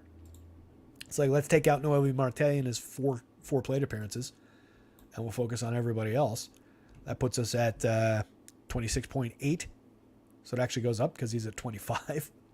If we take out the 29.5 for Encarnacion Strand over 112 plate appearances, we're at 26.5. Hell, I'll even take out Ellie at 34.5. That still leaves us at 25.1. There's a lot of strikeouts in this lineup for a guy that knows how to find them. On the right day, Lucas Giolito wins this slate. On the wrong day, the Reds blast Lucas Giolito for a lot of power. They create runs like crazy. They deliver a lot of value for their pricing, and 5 guys in that lineup with 2 position eligibility on the FanDuel slate. Only 1 on the DK slate at third base and outfield. That's Spencer Steer for 5,000. But 5 guys play 2 positions on the FanDuel slate in this lineup. They are incredibly valuable. The Reds and Lucas Giolito are an extreme both-sided situation. I'm going to have a fair amount of both of those options. Not in the same lineups, but in opposing lineups, I'm going to have a lot of Reds, and I'm going to have a fair amount of Lucas Giolito. TJ Friedl, Matt McClain, Ellie De La Cruz, Spencer Steer, Joey Votto, Christian Encarnacion Strand off the top. It's a dynamite top 6. They all hit for power. Everybody except for Joey Votto runs a little bit. It'd be funny to watch Joey Votto try and steal a base. 103 WRC plus over 408 plate appearances for TJ Friedl, 11 homers, 23 steals. McClain is basically a star over 370 plate appearances, 13 homers, 11 steals. His price is down at 5,600, 3,800 compared to where it was. Ellie, still expensive at 6,000 on DK, 37 on FanDuel with multi-position, a little bit more valuable. 257, 309, 455, only a 95 WRC plus, but does have 10 home runs, 19 steals, and is just amazing to watch on the baseball diamond if you watch him. Did you see him leg out that Little League home run the other day? Just flies around the infield. Fastest player in baseball. Measured fastest player in baseball. Spencer Steer, tons of value in multiple positions, cheap pricing, 18 home runs, 11 stolen bases, a 113 WRC plus. Joey Votto's a power hitter, major source of lefty pop in this lineup. The only guy above the magic number at 11.24 for home runs today. 13 on the season and only 189 plate appearances, 268 ISO. He's a ridiculous power hitter these days. Sells out for power now, doesn't get himself on base, doesn't hit for average anymore, actually damaging his career numbers in those two categories, but doesn't care. He's just here to enjoy his life, hang out with the kids, and hit home runs. Christian Encarnacion Strand for 3,500, 2,800. It sucks that you have him at first base, same as Joey Votto on the DK slate. Third base and first base on FanDuel, obviously more playable over there.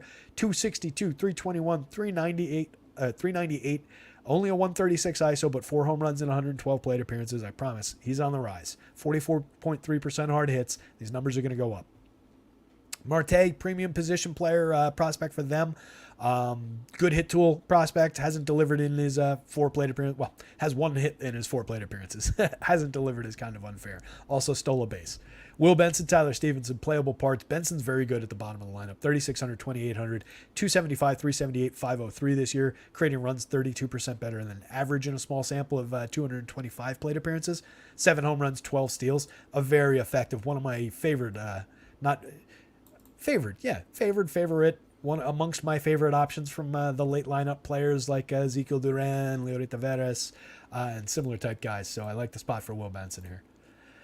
Angels bats against Graham Ashcraft are up near the top of the board. Damn it, I forgot to put Nolan Shanuel into the model. Shanuel, dead minimum price on the FanDuel slate at only $2,000. First base eligible on DK, $2,500. You've got other first basemen in this lineup, but they both are priorities, but play other positions. So the positioning is fine on him. You get several multi-position guys out of the Angels projected lineup here on both sites. Let me see if this actually came out.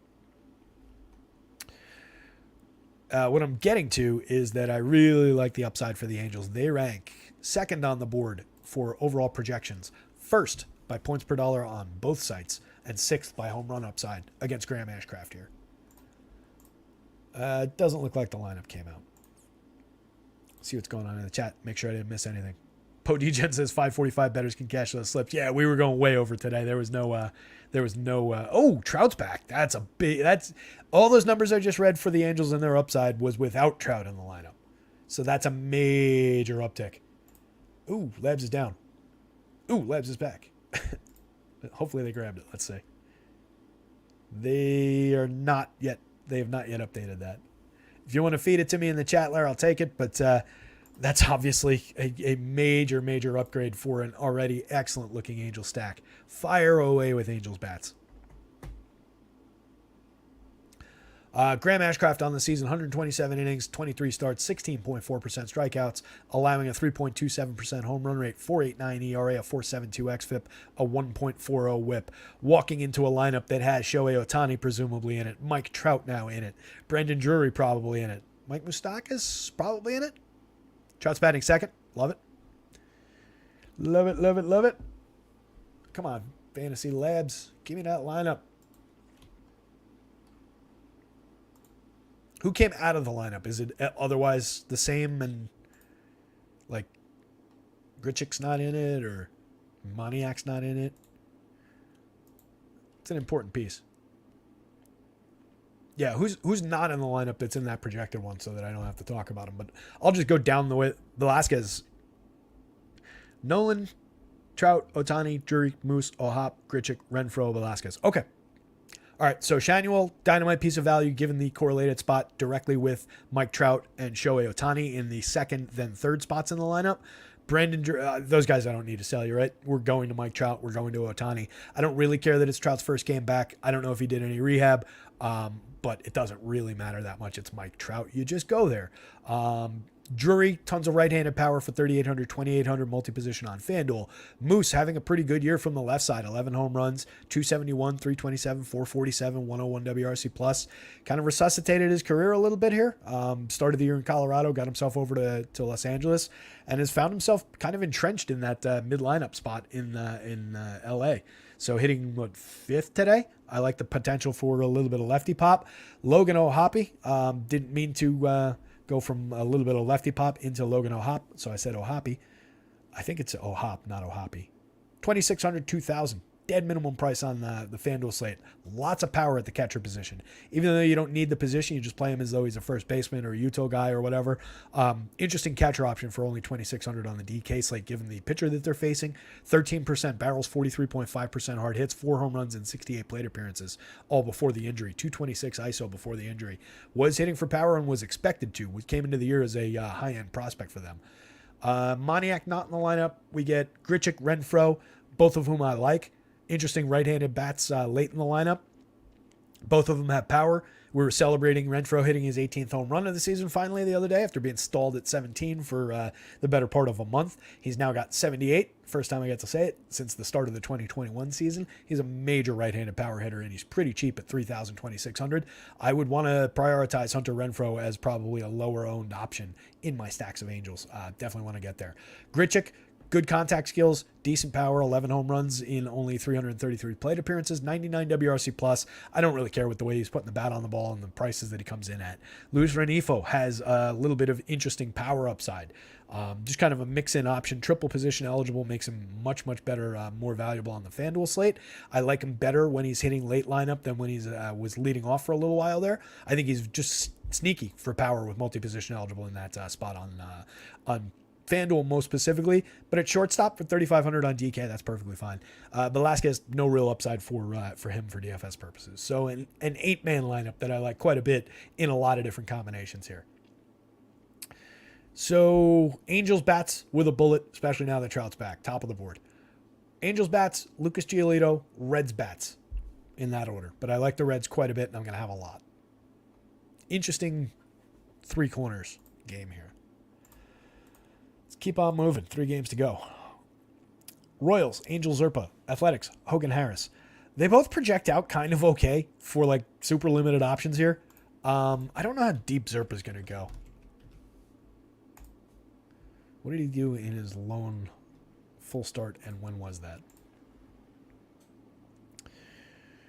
He made a full start on the 17th, went 4 innings in bulk relief the appearance before that. Struck out 6, gave up 1 run to 20 hitters against the Mariners. 6 strikeouts against the Mariners isn't a major accomplishment, but keeping him off the board okay was. 5,000, 5,800 against the Athletics.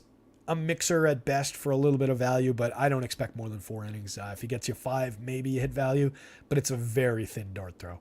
On the Hogan Harris side of things, 6 starts, 59 and a third, 19.3% strikeouts, but a 6.9 ERA, a 5.31 xFIP, 9.2% barrels, decent amount of home runs and hard hits.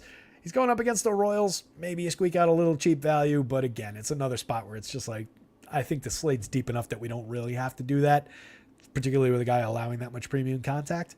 I don't know how much it leads into the stacks for either one of these teams. Neither one really grades out all that well.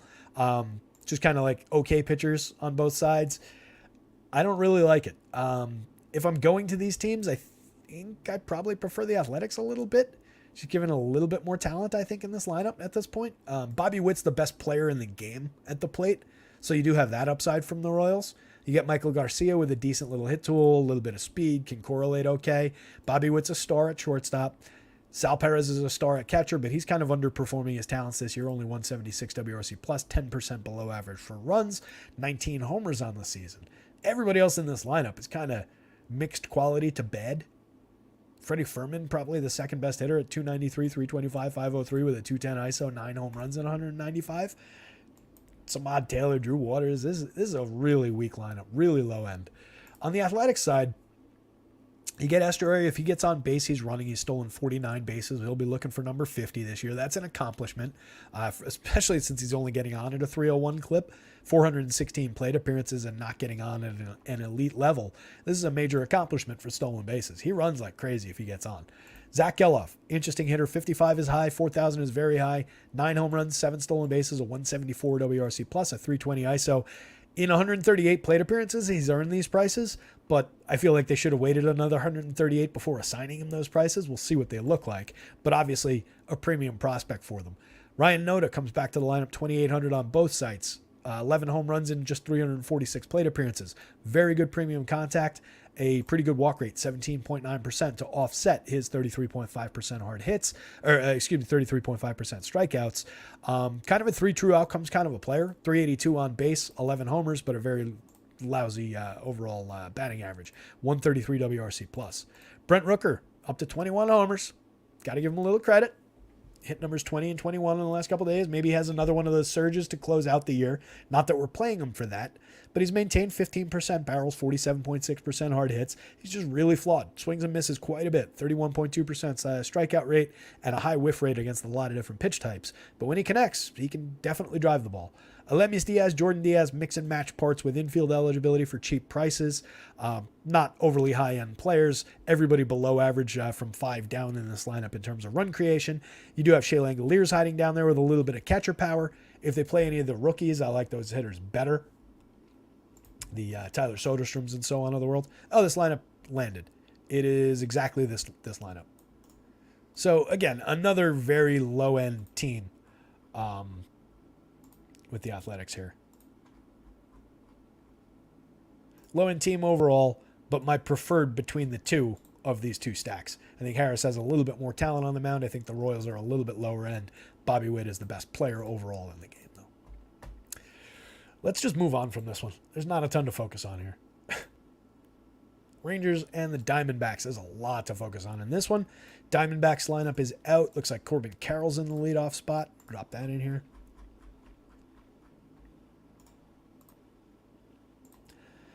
All right, let me catch my breath, take a sip of coffee.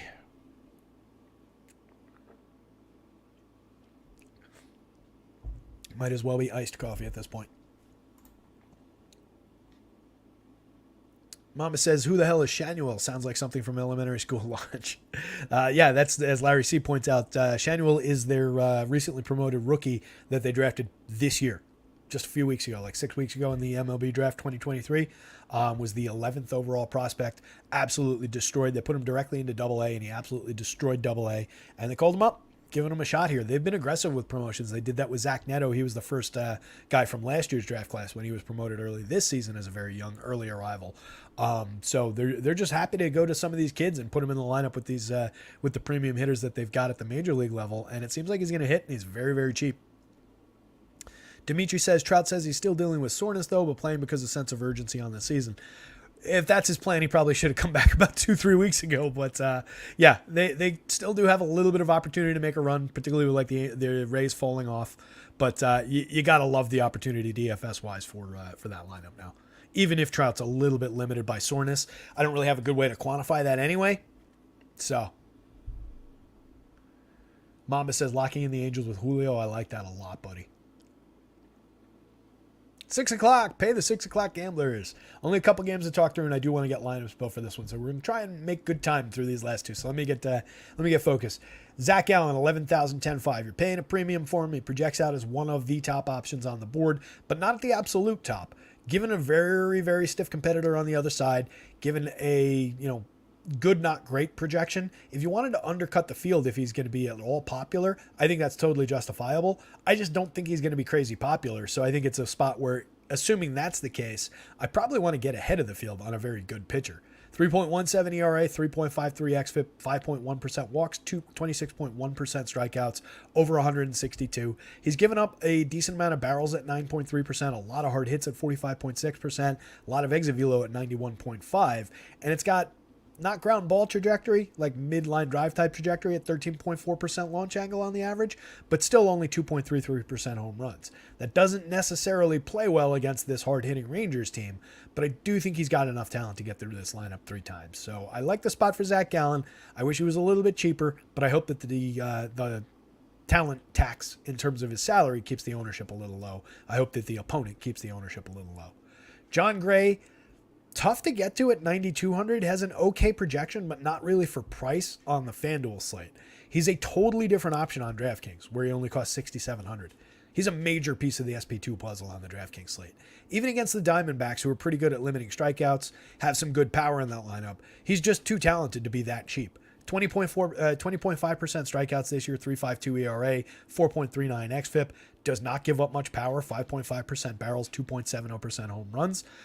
Little bit on the hard hit rate at 38.2%. In years past was a little bit more in terms of the home runs, around the same in terms of the hard hits, barrels. Even in Colorado, has always been a talented guy. Mid-range strikeouts both of these years, a little bit down this year, but the swinging strikes are actually up at 12%, which is, just means he's throwing fewer called strikes, I assume here. Up a little bit from 11.6, but he's always been good at finding his strikes. He's always been effective at keeping the ball in the yard. So I like the opportunity on DK at 6,700. I just think the price at 92 is a little higher than I want to pay relative to the rest of the slate. I think you can have some on FanDuel. It's a quality dart, not a value dart. On DK, it's a quality option. It's not a dart. It's just a good pitcher at a quality price, a broken value price. So really like John Gray as your SP2 option. Diamondbacks can be rostered against him, of course. Showing a little bit of power here for the key guys. Corbin Carroll, Ketel Marte, Christian Walker. Those are our priority bats basically every day with the Diamondbacks. But you do have Lourdes Gurriel in there, Tommy Pham in there. Two very good bolt-on parts. Both of them have power. Pham's also got a little bit of speed on the base pass. Gurriel's the better overall player. 4,300, 3,000.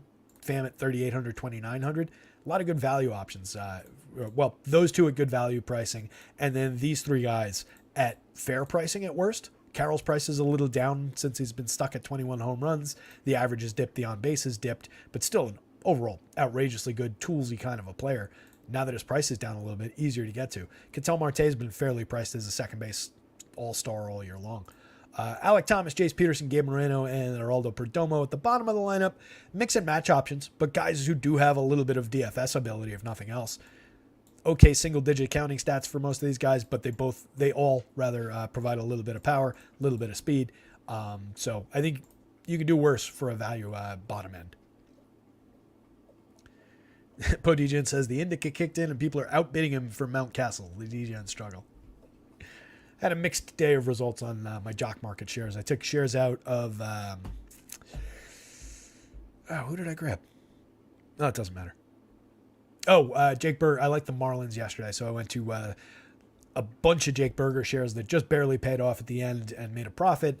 And then I also bought in on like 10 shares of Jorge Soler, and he went bust. So mixed bag of results yesterday on jock market. This show is not sponsored by Jock Market, but if you're looking for an interesting place to play, a different approach to playing MLB DFS, where shares can be traded in live in real time to other gamers for profit, to get out of positions. A dynamic, new, exciting way to play fantasy sports. Check out Jock Market. If anybody from Jock Market is watching, we might be interested in a sponsorship. All right, so Rangers bats are kind of obvious up and down. Marcus Semien, Corey Seager, Nathaniel Lowe, Adolis Garcia. Premium top four.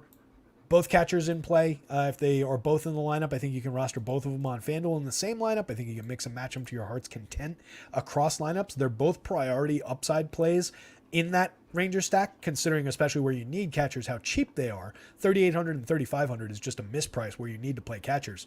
274, 356, 480 with 9 home runs in 203 for Garver. 273, 332, 462 with 14 home runs in 377 for Jonah Heim.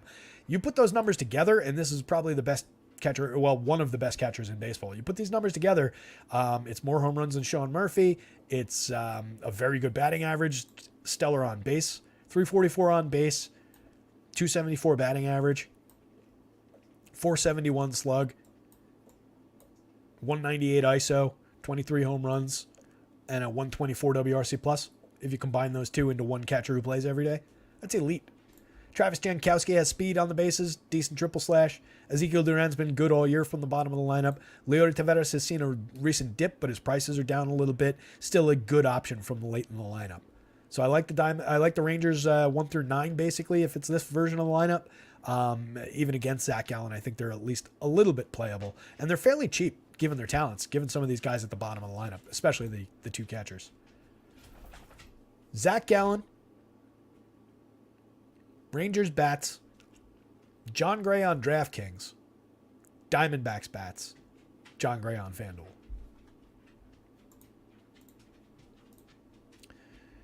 This is the last game, right? Oh, good. Marlins and the Pods. The one I didn't get to write much about. Both of these pitchers project really well.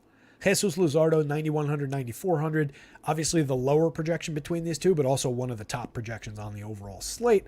Going up against the top-heavy Padres lineup that does have a ton of talent in it, but also has some weak players with some high strikeout rates toward the back end of the lineup. I think there's plenty of upside here for Luzardo. He's talented enough to find it. 4.13 ERA, a 3.74 xFIP, a phenomenal 14.1% swinging strike rate with 30.1% CSW, 27.7% strikeouts overall. Allows a little bit of premium contact with 11% barrels, 90 miles an hour of exit velo, a 3.63% home run rate. I think regardless of that, we were going to play some Padres back against him anyway, especially at the top end of the lineup with Fernando Tatis, with Juan Soto, Manny Machado, Xander Bogaerts, and new star Ha-Seong Kim. 17 homers, 28 steals, a 129 WRC plus in a career year. Just not slowing down, and an excellent correlated scoring option now. Clicks right in with cheap pricing, 4,600, 3,100, triple position on FanDuel, dual position on DK. Correlates directly to Tatis, Soto, Machado, and Bogaerts. So I really like the top five for the Padres, and I think there are playable parts. Cronenworth's been up and down, kind of a lousy season overall for him, but he's at least playable at 4,100, especially at second base. Gary Sanchez, you guys know I like, 16 home runs, 10.26 in the home run model, 4 guys above the magic number, 3 of the stars plus Gary Sanchez. So a lot of playable home run upside for the Padres. And then if you get Garrett Cooper down lineup, he's got a little bit of pop, right-handed, 14 home runs, a 175 ISO. Definitely an option against the left-handed pitcher for only 2,400, 2,500 at first base. That's why I don't want Cronenworth at first base, because I kind of like to put Garrett Cooper there. I like Gary Sanchez as my catcher. So playable parts up and down that lineup, but definitely some targetable strikeouts here for Luzardo. Some underperformers here. Well, not really many anymore. Bogey still underperforming a little bit overall for the season, but obviously your danger bats are here. But I do think there's potential for Luzardo to succeed. Blake Snell on the other side, got to pitch efficiently. That's always the one wart with Blake Snell. 13.7% walks, but he's got a 31% strikeout rate that I believe is the highest overall number on the slate. 25 starts, 136 innings. By and large, he's been pitching efficiently, been pitching fairly deep into ball games. 2.65 ERA, a 3.65 xFIP, very, very good. 14.7% swinging strikes, better than Luzardo, one of the best marks overall in baseball. Top marks on this slate, 30.3% CSW.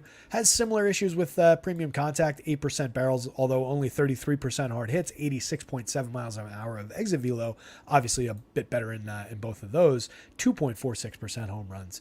So I think he limits the Marlins more than Luzardo limits the Padres, but I still think I probably will go to some Marlins stacks as a little bit more than a hedge position, a little bit more than a dart throw. I kind of like this lineup a little. Jorge Soler, Luis Arias, it's a dynamite combo off the top. It's in the wrong order. Luis Arias should be hitting ahead of Jorge Soler, given the 358 and the 401, and given the fact that Jorge Soler has 32 home runs and a 264 ISO and destroys left-handed pitching. Just ridiculously good against lefties. That said, not all lefties are created equal. Blake Snell is obviously a premium lefty. Josh Bell, interesting switch hitter for only 3,400, 2,800. Only a 5.36 in the home run model, but does have 18 on the season now, up to a 182 ISO. A little bit better spot in a better lineup overall for him. Am I talking about a lineup? Okay, good. This did drop. Let me make sure I got the right version of it. I talked through the Padres without actually updating it, so hopefully all those guys are in there. I'll take a quick peek at the Padres, too, just make sure I got it right. Kim, Tatis, Soto, Machado, Bogaerts, Cronenworth, Sanchez, Cooper, Trent Grisham. So Garrett Cooper is in the lineup. It's exactly the one we were looking at for the Padres. For my purposes, since I'm here, I'll just drop it in. 6'11", yeesh. All right, so real quick through the Marlins. 2 dynamite hitters off the top. Tons of power here. Excellent hit tool and on-base skills there. Josh Bell, capable switch hitter. I mentioned Jake Berger just before, liking him quite a bit. 10.22 in the home run model today. 4,000, 3,100. Too cheap at third base. Easy enough to get to. 27 home runs. A 309 on base, but a 532 slug percentage. 288 ISO, 126 WRC plus. He's having a very strong year at the plate. 18.1% barrels, 49.6% hard hits. He's also a strikeout target, doesn't walk very much, so he's a flawed option. but he's got premium elite right-handed power on the right day when he connects. Brian De La Cruz having a good year, 3,700, 2,700, decent output for him. 2% worse than average creating runs, but 16 homers. This just recently slipped below average. Pretty capable bat there. Julie Gurriel, very diminished, 257, 313, 370, but can still excel against the lefty. Very low strikeout rate at 12.7%, so we can expect he's going to put the ball in play at least from the right side.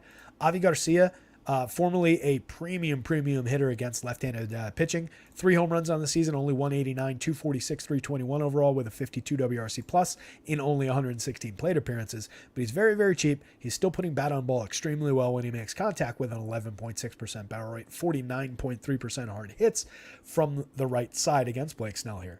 Nick Fortes, John Birdie, mix and match kind of options, kind of flawed players late in the lineup. Blake Snell, Jesus Luzardo, Padres bats, Marlins bats, 4-corner game, everything's in play. That brings us to the pitching board, to the end of the show. Somebody asked, so let's jump to the home run board here real quick. A couple obvious names off the top. Mr. Judge was the home run pick of the day over on the site. 24.82. Monster number. Almost a 1.5 again on top of the magic number. Matty Olson doubling up the magic number at 20.5. Giancarlo Stanton, 17.9. Ronald Acuna, Austin Riley, Marcelo Zuna.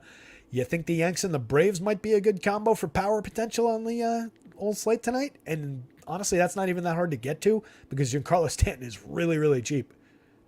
That's not a difficult stack to put together. Obvious names in Shohei Ohtani, Luis Robert, Fernando Tatis. Murph's out of the lineup, but we get Travis d'Arnaud in the lineup down there, and he's only right here. So that's your downgrade, right? Murphy, you go from Murphy here to d'Arnaud right here. Not as big a downgrade as much of the slate might be thinking. Julio on the board. Jorge Soler even against Blake Snell on the board. Here's Glaber. Here's Jake Bauers, who's I don't think he's in the lineup. Joey Votto, we talked about loving that Cincinnati lineup as a potential both-sided situation, like the pitcher going against them too. It was Giolito. Cal Raleigh, love the options for Seattle for power. So Mike Ford's not in the lineup, but at least a couple guys above the magic number for Seattle. Interesting board for power. A lot of the Orioles lurking down here just at or about the magic number. Santander not in the lineup. A lot of power on the board today. Blake Snell, top of the board projection. Obviously an interesting matchup, though, against the Marlins. I do think that's a little bit both-sided. They were my least liked part of that 4 corners, but I will have some Marlins going against them. You get the inefficient version of Snell. He runs into a Jorge Soler home run or a Jake Berger home run. Could ruin his night pretty quickly for those prices. I'm going to have a ton of Blake Snell off the top, though. Going to have a lot of Lucas Giolito, but I'm also going to have a lot of Reds. I'm going to have a lot of Jesus Luzardo, but I'm going to have a lot of Padres. I'm going to have a lot of Zach Gallen, but I'm going to have a fair amount of Rangers. See a pattern forming here? Carlos Rodon, I don't know. I don't know what I want to do with that one. 6,700, it's obviously a fair enough dart throw, but the Nationals have been really good against lefties all season long. He's been garbage all season. I think we're capped at 5 innings. I don't see him get it. If he pitches a good 5 innings, I think Boone just hooks him. I think he says, hey, great start. Come on out, kid. Slaps him on the butt, pulls him out of the game. Bobby Miller, I love at 9,800. I like him better than I like Rodon. I like Verlander better than Rodon. I like Ober better than Rodon. I like Grayson Rodriguez better than Rodon. Bryce Elder's the question mark. Given the probably a capped ceiling of this plus 10, I think there's just much more ceiling on most of these guys, a couple of these guys. So limited shares of Elder. I do think there's a good ceiling for Bailey Ober, but he's got to avoid some Brewers bats that I like. There's obviously a ceiling on Justin Verlander, but it's probably capped more than some of the other guys also. Verlander and Elder maybe at similar ceilings. Verlander is very high priced. You're paying a tax for the name on the back of the jersey at this point with Justin Verlander. Miller, I love the upside, even against the low strikeout Guardians. Rodriguez, very cheap, particularly on DK. This is way too cheap. Premium value option on DK, premium value option on DK. Right here and here is where you want to make your scene for DK value. You can throw Wade Miley into that mix, but given the fact that you've got John Gray and Grayson Rodriguez to work with, albeit in tough matchups, you don't necessarily need to go to the Wade Miley shares. I think I would if I was building 150 lineups on DK. He'd be my interesting wrinkle at those prices. But I like this guy better. I think there's more of a ceiling for those two players.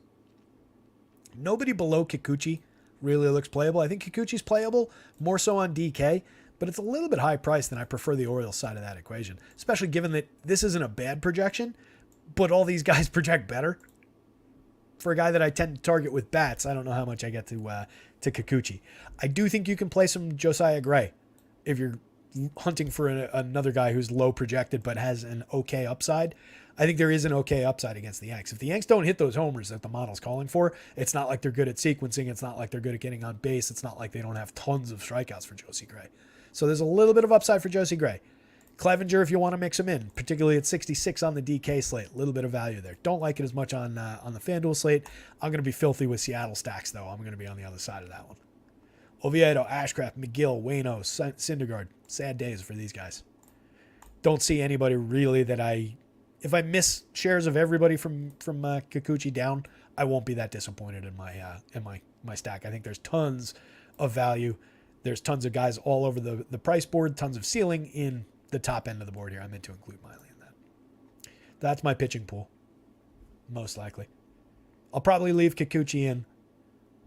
I'll probably leave Josie Gray in. I might leave Clevenger in. But my focus is on these guys. With that said, gang, everybody's saying thanks. Everybody, Monty Pritchett points out, smash that like button. I really appreciate when you guys hit that like. Make me feel good when I get off the show, and it definitely helps us out.